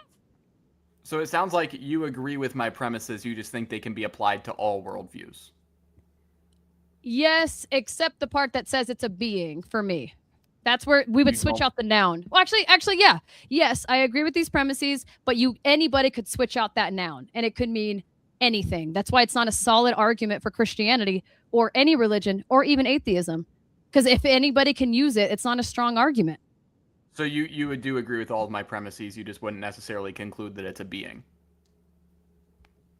Anybody can switch out. Yes, anybody can switch out that noun, and it's a solid argument for anybody, which means it doesn't hold any weight. It's not a good argument. You would then agree that there is an actus purus existence that is the first. He just wants me to say he agrees. Listen, dude, I already answered that. Can we get to the next point? I know you just want to clip me saying I agree with you, and it's like, dude, it's not a good. I'm telling you, I promise I don't want that. I agree with you. I promise I don't want that. That was really gross, and I don't. Great, want that. and I'll literally every time I say something that you could possibly clip, I'll look really gross, so you can't freaking clip it. All I'm saying is it could be applied for anybody, which is why it's not a good argument for the Christian God. Yeah, so you agree with the premises, though. It's not a good argument for the Christian God. If anybody can agree with it, it's not a good argument. So, you did just guys. He just wants a clippable point. No, it does not. If the concession, the topic is, does God exist? Did this prove God exists? No. So I'm not conceding on it. I'm saying it's an argument anybody could use. You conceded to the existence of a God already. I didn't. But you already. I said atheism could use this, and it's not a God. What? Where is he getting this from, huh? You'll catch up with us. Do you know how I define God? Do you know what my definition is? Oh my God. You know what my definition is? He's just like, you said God is real. I'm sorry. When did I say that? I said this could prove anybody's belief system and atheism and agnosticism. It's not a good argument. Can you even tell me what I think a God is? Can you tell me my definition of God? He's a child trucker. He floods the whole world with his hands. Can you tell me my definition of God? Could you do that? You're a Catholic, so you believe in the blood God. He's hungry for baby blood. Can you tell me my definition of God? I'm saying the blood God. Can you tell me my definition of God? Yeah, a God is somebody who likes blood, trucking children, enslaving people, sex trafficking girls, drowning kids, killing more kids than adults.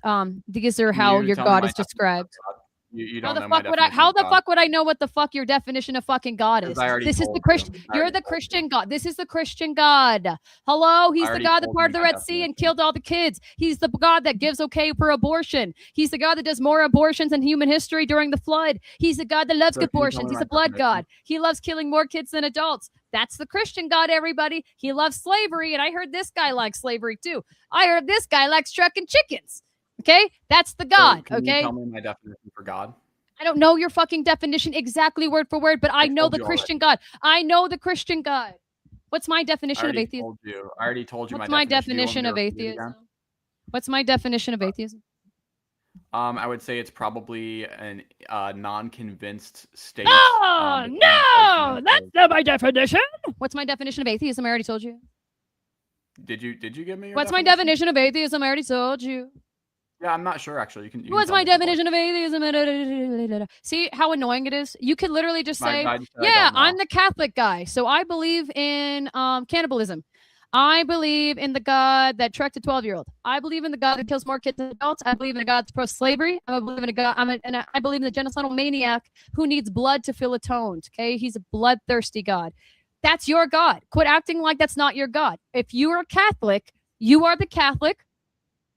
You're the guy that worships the God that likes genocide, slavery, sex trafficking little girls, trucking little girls, pro-grape, telling women that they need to submit to all men, and unaliving rainbow people. That's your God. I mean, it doesn't matter what your textbook definition of a God is you're Catholic. We know which God you serve. Quit acting like you don't know shit about God. He's like, that's not my textbook definition. It's like, okay, but we know you're a Catholic, so we know the God you serve. Quit acting like it's not the God. So how old are you? Which God do you serve? I love the questions. I feel famous. You're interviewing me so much. Which God do you serve? Is it the God of Jerusalem? Yeah, Isaac and Jacob. Okay. So it is the God that's pro-slavery. No. Oh, so when God says, are you going to respond to my premises? No, I already did, right? So we're done with that. I said we can switch out the noun. You did not. Wait, guys, he doesn't want to talk about the God of the Bible. Shit. We're talking about somebody's the God of the Bible right now. You haven't responded. No, we're not. Oh, prove to me that the God of the Bible fits into this. Where does it show in the Bible that he doesn't have potency? If you can't answer, move to your next theological, philosophical, blah blah blah. Move to the next one if you can't answer this. It's in the book of Exodus. It's in the book of Exodus. Show me he doesn't have potency in Exodus. I've been asking for this evidence this whole time. The fact that you are now. I am. To be a Christian would be kind of fun. It would be kind of fun to be a Christian and to be like, I'm real quick. Okay, go ahead. Is that okay? Yeah. So, the claim I am that I am is a claim that existence is equal to the essence, and that's only something that can be said if you are a pure act being, because typically essence would be a potential, and then the existence would be an act that actualizes that potential and makes something, an existing thing. However, if you are to say that you are what you are, and that is your being is equivalent to your essence, and that your existence is equivalent to your essence, then you are making a claim that is to deny that there is any potency within you. So that's where God makes that claim. Dude, being a Christian would be fun because they'd be like, explain the mysteries of the universe, where everything came to be. Give me your evidence, the best evidence that he doesn't have potency and he's the first mover. And you go, I am that I am. Oh my God. I wish I had like an easy question like that. Because if somebody asked me like a really hard math question and I just said, I am. Oh, and God did not write Exodus, right? You're not a sola scriptura. Do you know what sola scriptura means? Where you think every single thing in the God, everything in the book is written by God, and none of it's a metaphor, and everything's a direct voice from God. But God didn't write Exodus, right? God inspired Exodus. So it's not a direct quote from God when he says, I am? Depends on what you mean by that. It's God-inspired speech. He spoke through... So God didn't say I am. Moses said I am, right? No, he spoke. That would be God delivering revelation to Moses. Okay, but you wouldn't say God was delivering revelation when Genesis 1 was written about the creation story. You don't believe in the creation story. When did I say that? Oh, okay. You think everything was made in the span of 6 literal 24-hour days? When did I say that? So you don't believe in the creation story? When did I say that? Okay, why are you asking all these? Guys, we have a Jordan Peterson. We have a Jordan Peterson. This is crazy. Okay, let me ask a more direct question, Jordan, Mr. Peterson. Do you believe in Genesis 1 account of the creation story, 6 literal day creation story, where he makes everything in the span of 6 days, 6,000 years ago? Yeah, so you've conflated two things. Okay, it doesn't. No, I'm asking, do you believe in the creation story the way it's written? 6 days, 6,000 years ago. Trying to answer. So, why do I think it's going to end in a question? Yeah, it's not. You've conflated two things. One, you said, do you believe in the creation account of Genesis? And then two, do you believe in a 6-day literal interpretation of that creation account? I believe in the creation story of Genesis, but I do not believe that that necessitates a literal reading of the text. We can even see early church fathers in the 4th century, such as St. Augustine, saying that certain parts of Genesis are not necessarily meant to be taken literally. So the position I most clearly hold to, I think it aligns with Catholic Catholic doctrine the best, is that the Genesis account is not saying that these are the days in which they occurred in time creation, but rather the days in which they were revealed to the author of Genesis. So, for example, the first day, he's recounting the days in which God showed him things, but it does not necessarily mean that things were created in 6 days. So that's the typical response I would give to that question. Wait, but why does God? Because you know how in Exodus, it says, "I am that I am," whatever, and you're like, God is saying, "I am." Okay, but God also says in Genesis 1, in the beginning, I created the heavens, or God created the heavens and the earth. So did he not create the things in the right order? Did he not do it in 6 literal days? I know you're saying he told somebody, but why would God give them the incorrect information regarding the timeline of how everything was formed? I'm assuming if you believe in the Big Bang, you probably agree with evolution. I think you shook your head yes when I was talking about evolution. I'm assuming. Do you believe in evolution? Depends on what you mean by evolution. Like Darwinian evolution? Yeah, evolution. Yeah. Darwinian evolution is widely rejected at this point. No, it's not. Yeah, Darwin had a lot of misconceptions about how evolution works. What the hell? Okay, just the Yeah, way you evolution we can know look this about up. today. Yeah, he wants me So to do my I own believe, research. if you're asking if I believe in certain evolutionary processes and even the development of new species, then the answer would be yes.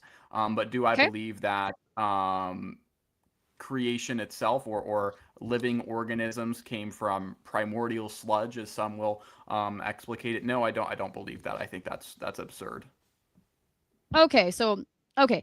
When it comes to the creation story, it does have 6 days and it has a bunch of accounts of what formed first on each day. It specifically says in the beginning, God created the heavens and the earth, light and darkness was formed out of the void. He looked at it, said it was good, and then after the day, the sun rises, it's morning, sun sets, it's evening, and then he determines that one day, and he goes through all 6 days in that same order: sky and separated the waters, then you have land, plants, and seas, sun, moon, and stars, land animals, and then you have sea creatures and humans on the 6th day. Does he get that in the wrong order? No, you misunderstood my explication of Genesis. I believe that the days in Genesis are the days in which they were revealed to Moses. So I believe that God, sort of in a revelation sense, sat Moses down and showed him things on a timeline. So he showed him the creation of light, and then he showed him the creation of heavenly bodies, the creation of animals, and that these took place on a specific timeline for Moses. But I also believe in creatio ex nihilo, which would be the creation out of nothingness. So I believe that all things, or at least all matter, was created at once. And I believe that these were formed over time by God, or possibly even formed at once. And then through what you might call natural processes, they were moved. They were sent into actuality by the prime mover. And then we have what we would typically describe today as the universe. So why would God sit him down and give him the wrong answers? Why would he be like, by the way, heaven and earth, day 1? What? Earth was not made on day 1. Sky and separated waters, land, plants, and seas. He goes, what? Plants were made before the sun? Why would he put it in the wrong order? Hebrew poetry. It's ancient Hebrew poetry. So, for example, It's poetry. I'll help you understand here. Yeah, so Genesis was written around the time of the Canaanites, and the Canaanites, they believed that the universe was the result of some supernatural war. So the Canaanites were fighting in heaven, and then one Canaanite goddess died, and that's how water was born, or something ridiculous like that. And so this revelation of Genesis was given to Moses, to the ancient Hebrews, so that there could be some sort of a counter apologetic against the Canaanite paganism. But it doesn't necessarily mean that it was, a real timeline being given. It's just an explication that no, this universe is not a mistake. It's not the result of some war, but rather there is order. Things were created out of nothing, and there is intentional design behind God, and humans are good. How do we get all of that out of the 6-day creation plan? And then on day 4, we have him creating the sun, which the sun was not younger than the earth, and you cannot have plants grow without the sun. What's the point of telling him in the wrong order that the sun comes after the earth and the trees when it clearly does not? Also, that trees are younger than sharks, or sorry, that trees are older than sharks, and clearly sharks are a lot older than trees. trees. So explain how that makes sense. Why would God, the amazing, non-mistake, certain, perfect guy of the universe, why would he give him the wrong information? Honestly, if you told him that the sun comes after the earth, it's going to make people be less Christian, because that doesn't make sense. When you tell him that plants come before the sun, that makes no sense. You need the sun for plants to survive. Why would he give him the wrong information that's going to turn people against God, like, for no reason? Yeah. So again, I already explained this multiple times to you, but I don't Multiple believe that times? it's You said direct. it one time, but you didn't answer it. So why I don't you said it answer it more twice. directly? It Yeah. was So one time, again, and you I didn't don't. answer it directly. So multiple times Okay. would be a lie. Okay. Sure. Oh, That's okay. untrue. And the Father, Son, and the Holy lie. Okay. You only said So, once, and you so didn't answer it directly. that was a good one. I'm sure. I'm sure your fans will love that. That was hilarious. How'd you come up with that? That was great. Okay, so why is it in the wrong order? And why don't you answer it more directly? Can you explain why that was funny to us? The Father, Son, and the Holy. Yeah. So help me understand the humor in that. That was a good one. Oh, because the God that's pro-slavery, I think it's okay to mock him, because he's okay with sex trafficking and stuff, and he's okay with unaliving more kids than adults. Hell, he even likes abortion. So where it's just a When little when did, teasing. when did I say he was pro-slavery? When is that something I explicated? Well, you like the Bible, right? Or you don't like the Bible?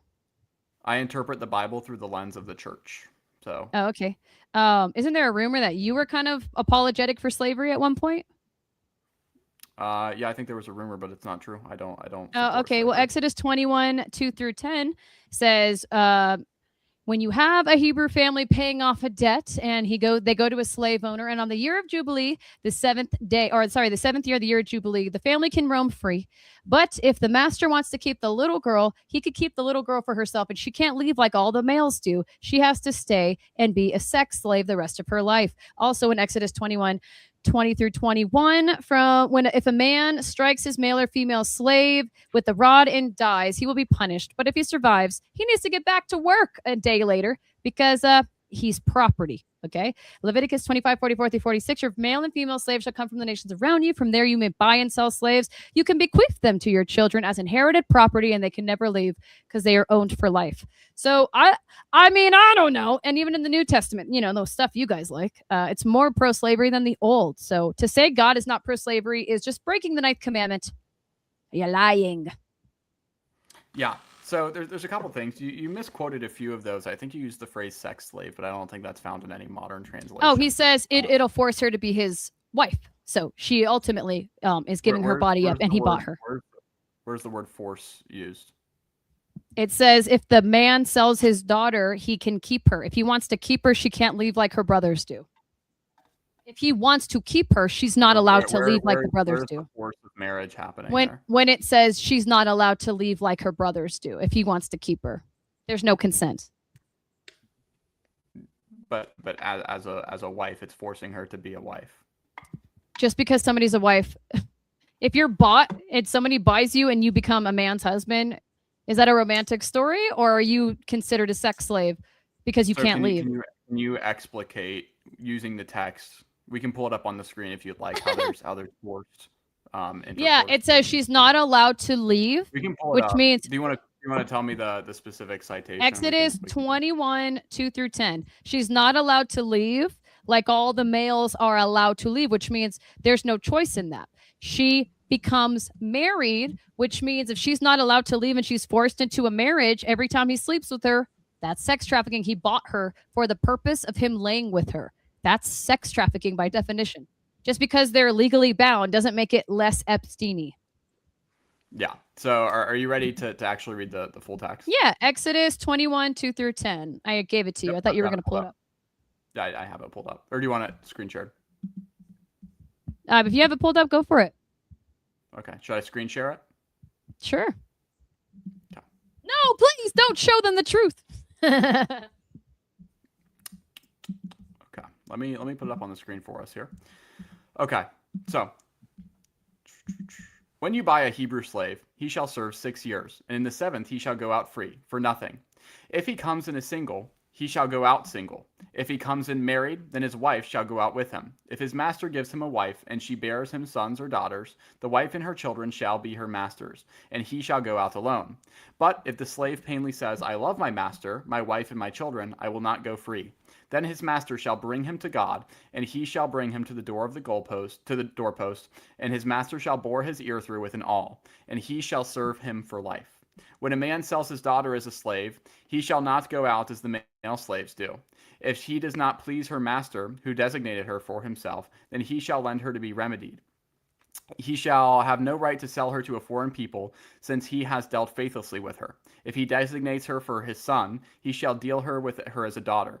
If he takes another wife to himself, he shall not diminish her food, her clothing, or her marital rights. So it's actually saying specifically that he shall not diminish her marital rights. Yeah, we know she's married. But she was bought. She doesn't get to leave. She didn't choose if she wanted to stay. If he wanted to keep her, he was able to. And she's married to him because he bought her. So every time he sleeps with her, that is considered sex trafficking. No, but where does it say that her marital rights are being diminished here?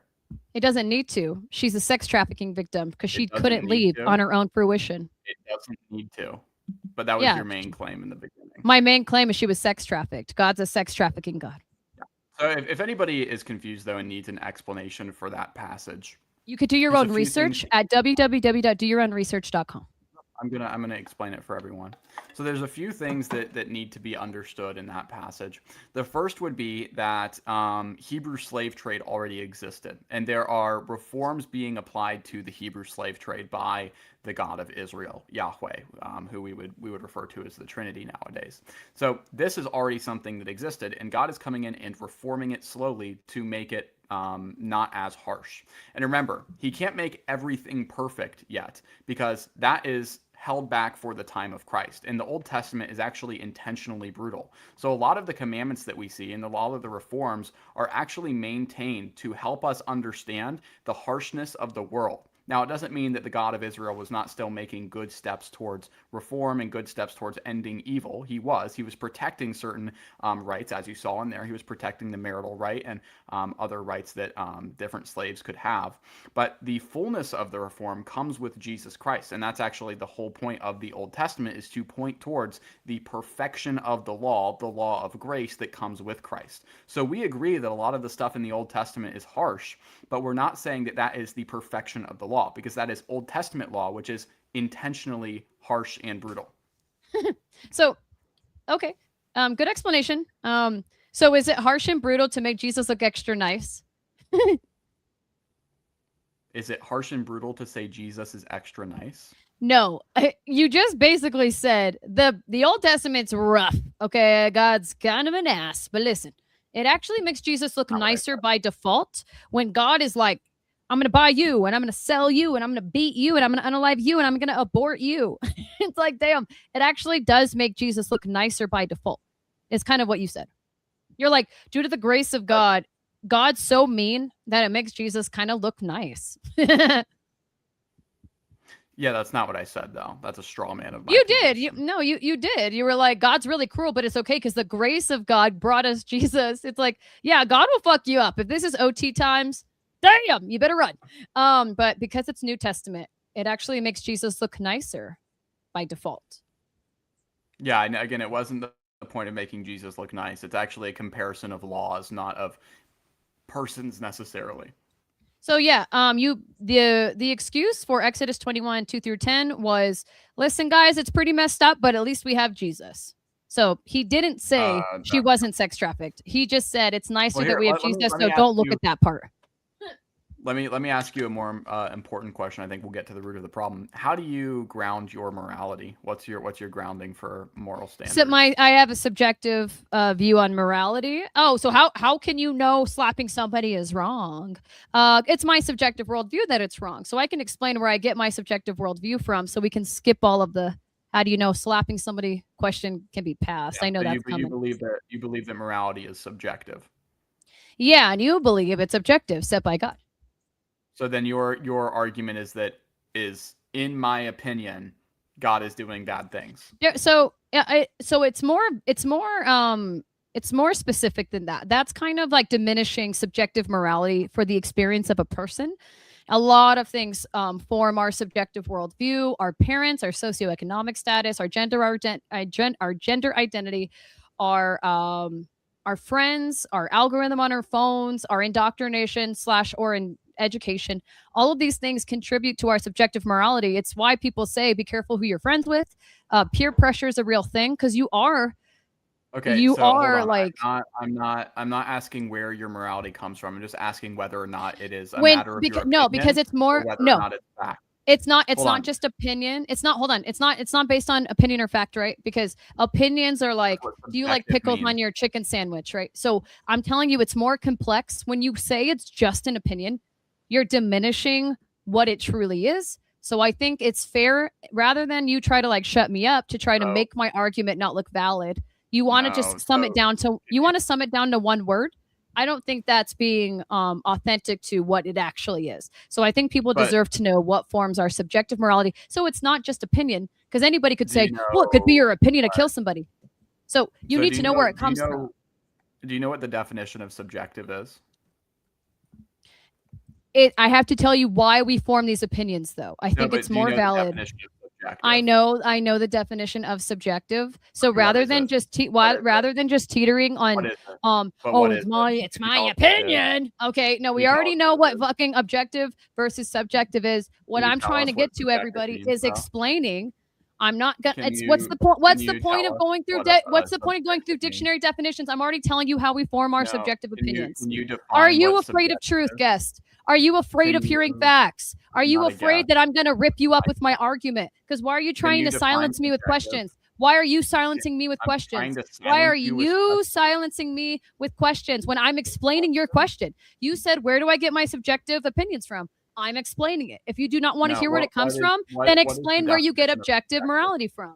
What's the If you don't definition of want to hear my subjective? explanation, No, I'm I'm telling you asking what for a my dictionary explanation is, how definition. I formed my subjective morality. It goes You don't know. beyond, it's an opinion, because it's not just an Can opinion. you define subjective for I'm me? tired. I'm tired of the semantics with the definitions. What's your Not really definition of semantics. I'm objective asking for a morality? definition. Fine. You What's don't your know the definition definition. of objective morality? Do you not know the difference?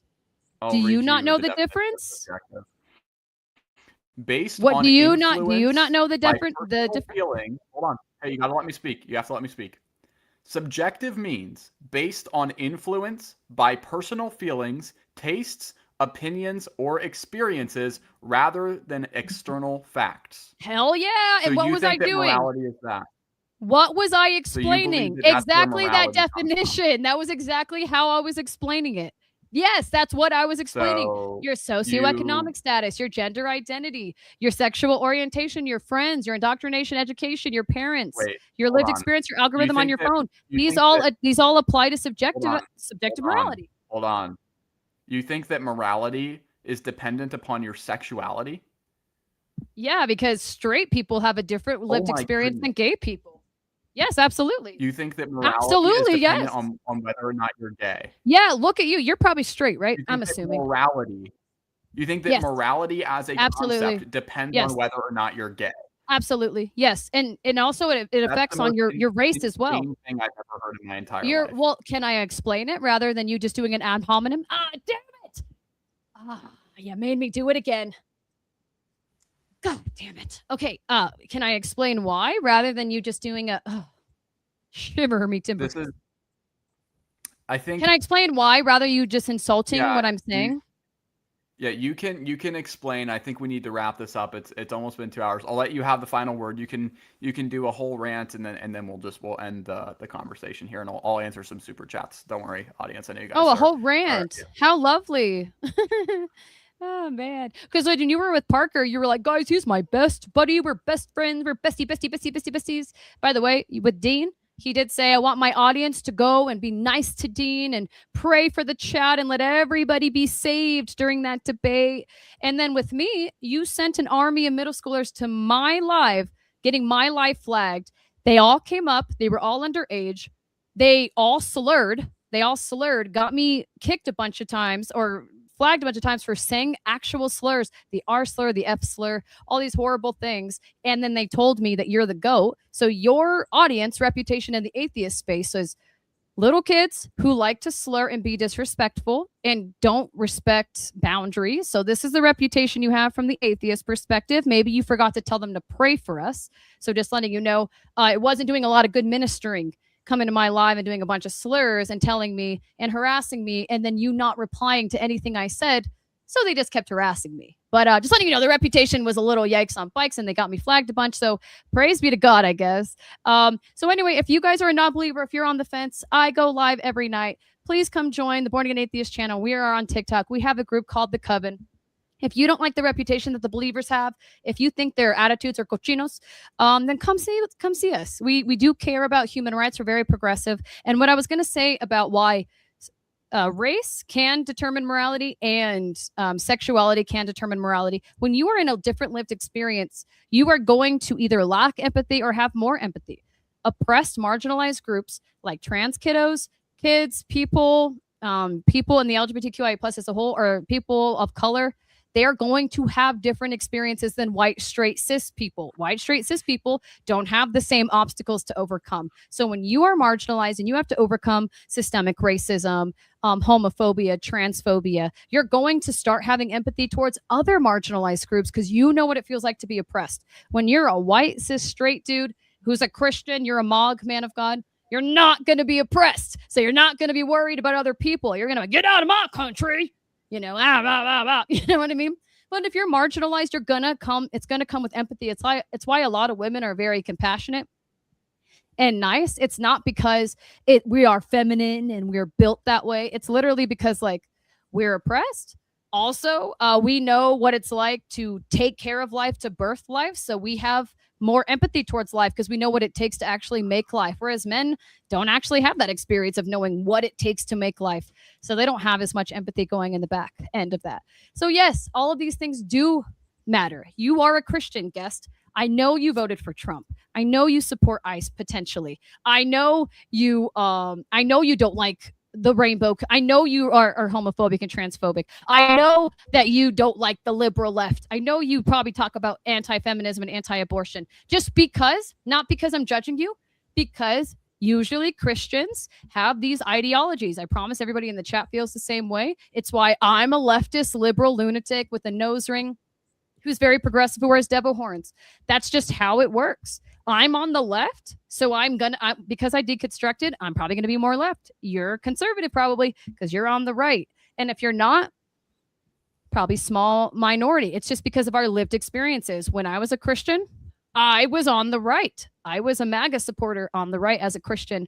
Once I got an education, I started having more empathy. As my brain knowledge expanded, God dwindled, and my empathy got bigger. That's just how it works. It's not too complicated. That's why it's subjective.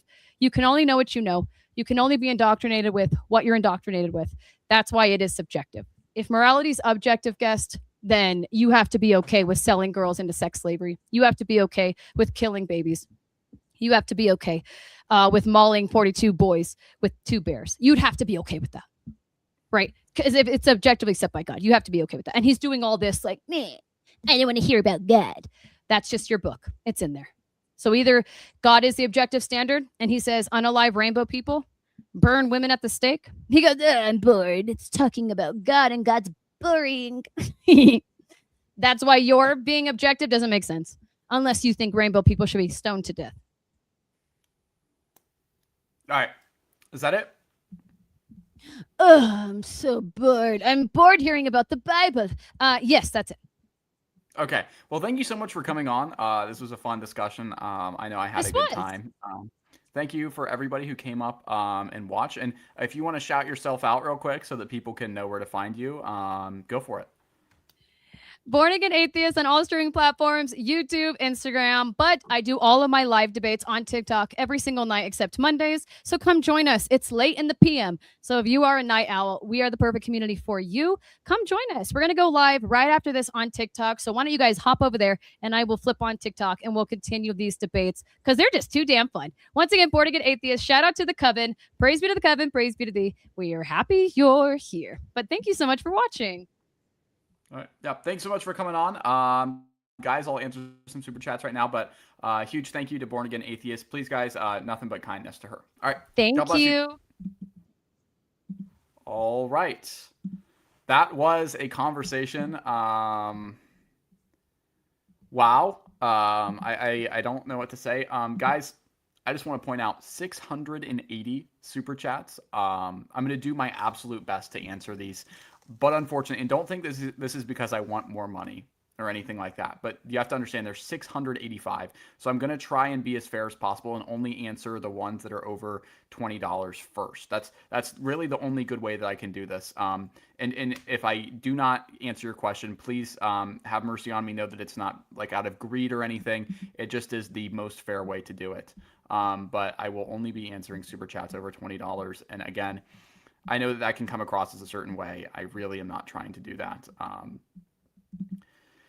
Presbyterian, praying for and rooting for you, Jaw. Thank you so much. I appreciate the super chat. And by the way, if I don't answer your super chat, thank you so much for being generous like that. I really do appreciate it. That's very, very kind of you. The support is actually very much needed. You know how Spider-Man's sworn enemy is Green Goblin? You kind of look like the Green Goblin, except I'm not Spider-Man and you're not Green Goblin. Also, I have constipation. Please don't ban me. Family Guy lover, real regular on the stream. You know what, man? I'm kind of starting to love you a little bit. You're a nice nuisance to have on the channel. I don't know what the point of this. Where are you getting all of this money from? Why do you? Here's another one. Wow, Jonah. We both cooked her in the debate. You're still my name isn't even Jonah. I mean, what am I supposed to say about this? But yes, we did cook her in the debate. Born Again Atheist is the most unphilosophical interlocker I've ever seen. You have the patience of a Saint Jaw. Question to Born Again. Oh, she left. I didn't think there would be questions for her. Why are you entering a philosophical discussion if you think it's boring and brain? Exactly. I mean, she literally said, I hate philosophy. I hate metaphysics. What are we doing here then? Why are we even having a conversation? You know, very, very interesting stance to take. I'll be completely honest. Noah, I'm sorry that this woman isn't respecting you in any way. I will pray for this woman, and I wish only the best for you and for everyone else. Thank you for the huge super chat. That is a ridiculous quantity there. Thank you so much for your kindness. Jesus and whatnot. Are you a traditional Catholic? Do you condemn the Novus Ordo? And could you check out the SSPX Marian Corps? They say they are carrying out the Catholic faith while condemning the Novus Ordo. I do not condemn the Novus Ordo. I submit to the Church. The SSPX is a heretical group. They are schismatics. My loyalty is not to a specific tradition or to a specific preference of language. As much as I love traditional masses, as much as I love the TLM, I will never dissent from the true teachings of the Church in order to follow a personal preference. Not having a moderator was genuinely an awful idea. If this is her way debates normally go, I mean, the optics were good. She embarrassed herself, but it wasn't intellectually stimulating the slightest and painful to watch. I agree. I don't mean to share this to embarrass her. I want to explain why I did this. She tried to back out of the debate last night, and she said the only way that she would debate me if there was no moderator. And so I got rid of the moderator to ensure that the debate would happen in the first place. And I know that that's upsetting, but she literally threatened to not debate at all. So I had to get rid of our moderator. I did have a moderator. Aaron by Christ, shout out to you. But by the way, he was going to be our moderator. I'm an engineer. I work on satellites. The thoughtful philosophy wasn't useful when I was an atheist. Scientific evidence through miracles was more convincing. The 5 ways are ineffective with some atheists. As an empirical atheist, not like Spinoza. Yeah, no, I mean, empirical atheists, though, they have some real problematic ideas. I think it's, a lot of the debates, I know I'm not going to change her mind. That wasn't necessarily the point of this debate. The point of this debate, and with most debates that I do with atheism, is to show the pure absurdity that is found in atheism. You can see this in my debate with Nate FM, in my debate with Parker, and now my debate with this person. They almost always end up just denying that logic is important. Or that metaphysical principles are true. So, for example, Nate FM, he didn't even interlock with my metaphysical arguments. He said he doesn't have to. Parker said that he denies the principle of sufficient reason. And now Born Again Atheist saying that she denies all of logic and metaphysics, which is, that's how it goes. Thanks for praying for my constipation. I got about half of it out. Thank you. I did truly pray for your constipation. That is a real thing that I did. Oh my goodness. Wow, that's unbelievable. $200 super chat. Thank you so much. I've only been watching for a few minutes, but your patience and charity throughout this conversation is genuinely impressive. Thank you for defending the faith. Keep fighting the good fight. God bless, brother. Yes. Thank you so much for that enormous super chat. W's in the chat for Skyfire Z. I'm so grateful to you for this. I don't know how to deliver that message in the correct way, but that's so kind of you.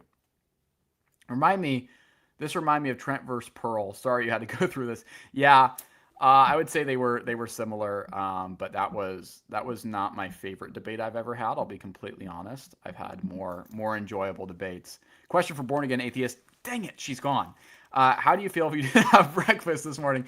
Oh, yes. That is kind of how the whole conversation felt. But I did have breakfast. But what if you didn't? But I did. So it's like, oh, my goodness. New member. Thank you so much for being a member. I appreciate that. Born Again Atheist lost by opening her mouth. Let's make sure they're being charitable, but that is kind of what happened. I think, I delivered my argument for the existence of God, and then she lost. Again, it's almost like it's really easy to prove that God exists. Joel, I think you need to reassess how you choose debate partners. This was slop. Any atheist with an IQ above room temperature wouldn't be convinced by this because you brought someone on that had no clue. I agree to a certain extent, but I've made it pretty clear that I'm willing to debate people. I agree. I expected Parker to do a better job. I'll be completely honest. Parker is more intellectual than this lady. I thought she would do a good job. The only reason I brought this lady up is to, one, change the minds of her fans, because I think anybody that follows her is gravely mistaken about how the world works. But also because she openly disrespected one of my followers and disrespected my God.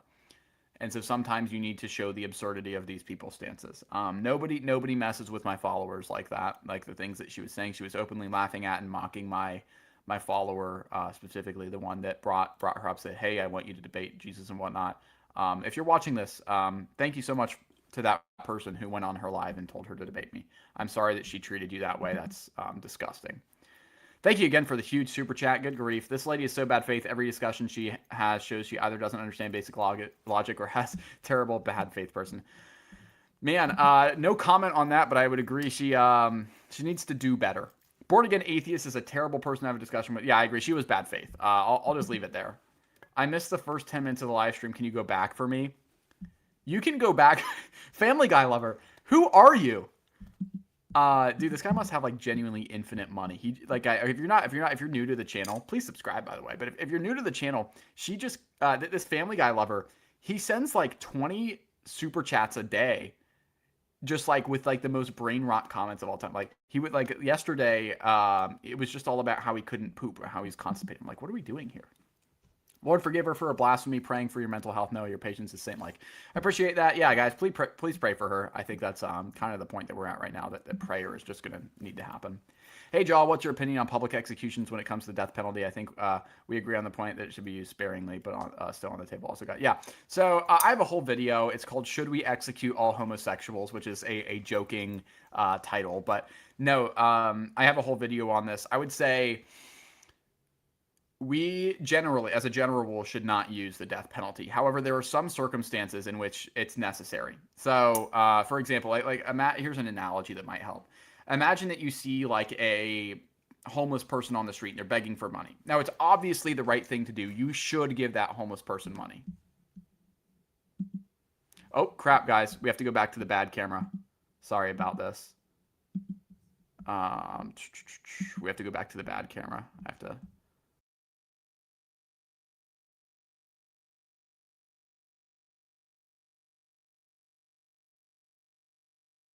Yeah, sorry guys. My camera died, so we have to use this now. Yeah, so I would say the death penalty. So imagine you come across someone on the street, right? They're asking for money. They're a homeless person. The right thing to do is to give them money. However, let's say you have 4 kids at home who are starving and you need that money to pay for their food. Well, those kids are dependent on you. So you actually shouldn't give money to that homeless person in that specific example. Now, a similar thing can be said about the death penalty, right? we should not be killing people. We should be striving for mercy. But if that person is a real threat to society and they're going to harm other people, you actually have, as a government, a responsibility to take that person's life if you cannot host them properly. So if you have developed prison systems, you really can't justify the death penalty that much. But if you don't, if you're in like a third world country, sometimes the death penalty is permissible just to avoid a greater sin. So she's saying God exists, but he's bad if he doesn't. What's the point of saying? Yeah, exactly. She did concede, by the way, to the entire debate. Keep up the good work. You're doing God's work with your calmness. Yes, I do try. I'll pray for you. Yes, please pray for me, guys. What I do is not easy sometimes, as you might have just seen. Oh my goodness, huge $100 super chat. Thank you so much. No comments either. I appreciate you. I really do appreciate that. Helps so much more than you can possibly imagine. Jesus and whatnot, you absolutely won this debate. Thank you so much. I appreciate it. Hopefully God was glorified. Here, man, hope this makes your night better, because yikes. Yes, it did help. My night is better. I appreciate you and your kindness. Seriously. Thanks, John. You guys are so kind. Thank you so much for the super chats. Orthodox Paul, $50 super chat. Thank you so much. Hey, man, I love the videos. I have to say there were so many times I wanted to mute the stream. She was the most insufferable person I've seen in your life. How do you stay so calm through it? Prayer. I have people pray for me before the stream, and I pray for calmness, charity, and kindness. That's really the only way to do it. Thank you so much for the huge super chat. You are very kind. You're so kind. Become Catholic, though, Orthodox Paul. Huge super chat. 99.99. Good grief. Wild Blue. Oh, you're a regular. This is why Wagner doesn't interact with Foyd's jaw. Rhetorically, you lost. Did I lose rhetorically? But objectively, of course, your arguments are way better. Way to take a beating, man. I hope this debate. Did my rhetoric actually lose? That's the thing. I don't think I even lost rhetorically. I think the optics would even tell you that I won this debate. But I'll take that into consideration. I hope this makes debating thinking people much easier. Yeah. I think it will. I think I can really have a conversation with anyone. That was like arguing with a toddler, to be completely honest. One thing I've noticed that we said she has faith that the answer of the pre-singularity would be discovered. There's more mental gymnastics than believing in God. Yeah, I agree. I mean, they have faith in something that isn't real. I have faith in something that is real. Israel. I've been researching on Catholicism as a Protestant. I don't know what to think about it. And alive family Protestants. The other section. Yeah. If you want to learn about Catholicism, first thing, check out Trent Horn's channel. Check out my channel. Check out Christian Wagner's channel. Those are 3 channels that will help you. I would say if you want books to read the Summa Theologica by St. Thomas Aquinas, read the Catholic Catechism to see what we actually believe, and read Trent Horn's book, Case for Catholicism. All those are very good resources. Please become Catholic. I will be praying for you. Would you ever consider debating allegedly Ian? Yeah, I keep hearing this, and I don't know who these people are, to be completely honest. They are all good faith interlocutors. I think it would be way better than what. Yeah, I hope so. Yeah. I'm open to more atheistic debates, but I think I've done like 3 in a row now. So I might take a slight break from atheist discussions just because I'm kind of worn out on the topic. Noah, you had the patience of Saint on this one. Not going to lie, it was a tough listen, but you held it down. She didn't really approach this in good faith at all. Shocking that she seemed to think made her look good. Yeah, I was confused. Thank you so much for the super chat. What are we doing? $100 super chat. Hi, bye. You guys, thank you so much. Hi and bye to you as well. Would you ever debate a vegan on morals? Yeah. Yeah, I think I would. Alex O'Connor, I see you. Alex O'Connor debate coming up soon. No, just maybe. I would like to talk to him. I don't think I would debate Alex O'Connor. I think it would be a waste of time, to be completely honest, because I think his conversation on theism with Trent Horn covered all the bases. I would like to talk to Alex O'Connor, though. My bad, man. Since everybody's mad when I said you lost rhetorically, I meant the folks who got fired up by yes, yeah. Of course you wouldn't object. Yeah, I wasn't upset about it. I was really just mad. I knew what you meant. Yeah, I would say I appreciate your super chat as well. Thank you so much. You guys are so kind. This is for you to keep going, Jaw. Your efforts won't end in vain. I appreciate it. Yes, thank you so much for the huge super chat. Bro, Jonah, we did so. Who's Jonah, bro? We praying rosaries tonight, right? Yeah, I will be praying a rosary. I might fall asleep to it, but I will be praying a rosary. Also, I made a super duper tough edit of you on my TikTok at Willie Loves Jesus. All right, we'll check it out. Maybe you'll get a comment. Here, let me grab my phone right now. We'll play it on the live. Hold on. And guys, you're about to see my gym shorts. Look at this. You think I'm professional? I'm wearing gym shorts right now.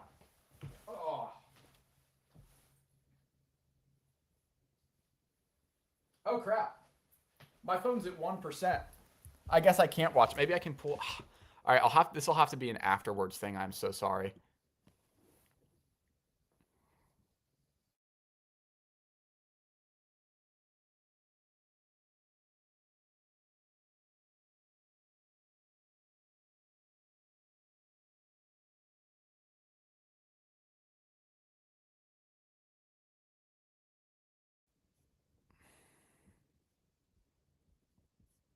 Okay. Wait. Hear me. Hopefully.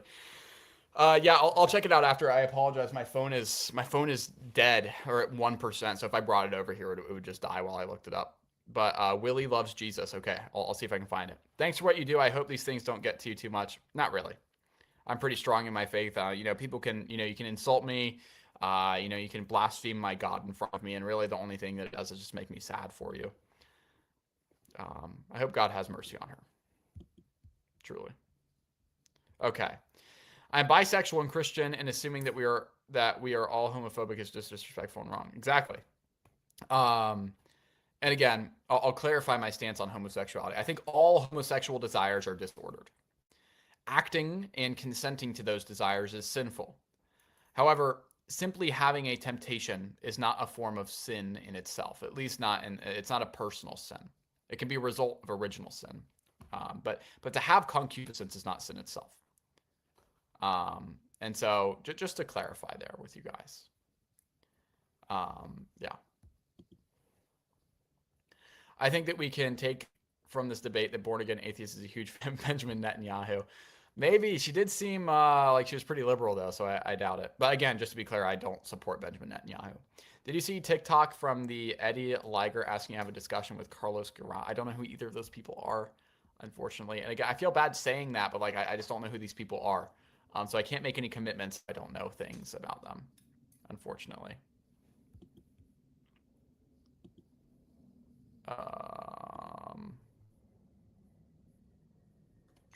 Dude, my internet is so bad.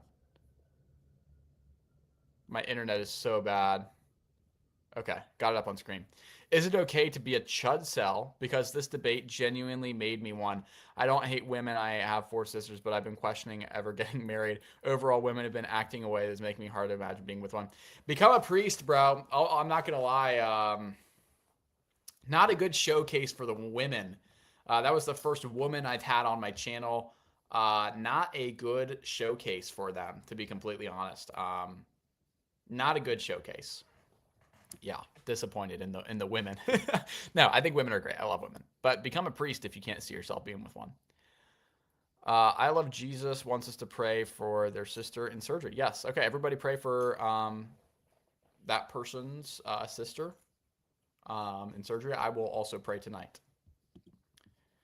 You are my absolute favorite influencer slash debater. I also showed my dad your channel, and now he's loves watching it and debates with me. I've had my doubts on God, but you help me stay Catholic. Praise the Lord. That is the final super chat. We'll end on that. That is awesome. Good positive note. If I didn't get to your super chat, I would just like to clarify. I am so sorry. It pains me that I can't answer them, but we have 738 in total. I simply can't do it. It's not possible. I love all of you guys. You're amazing. Seriously, you really are. I love you. I love you. I love you. Thanks so much for coming. And guys, remember, debate on Catholicism with Stuart Connectley tomorrow. Debate on Catholicism with him. First one ever. So be there or be square. If you guys have questions about Catholicism, I'm sure a lot of them will be answered. I love all of you guys. Please pray for me. Know that I'm praying for you. Thank you so much for all of your generosity. Thank you for watching. And God bless, guys.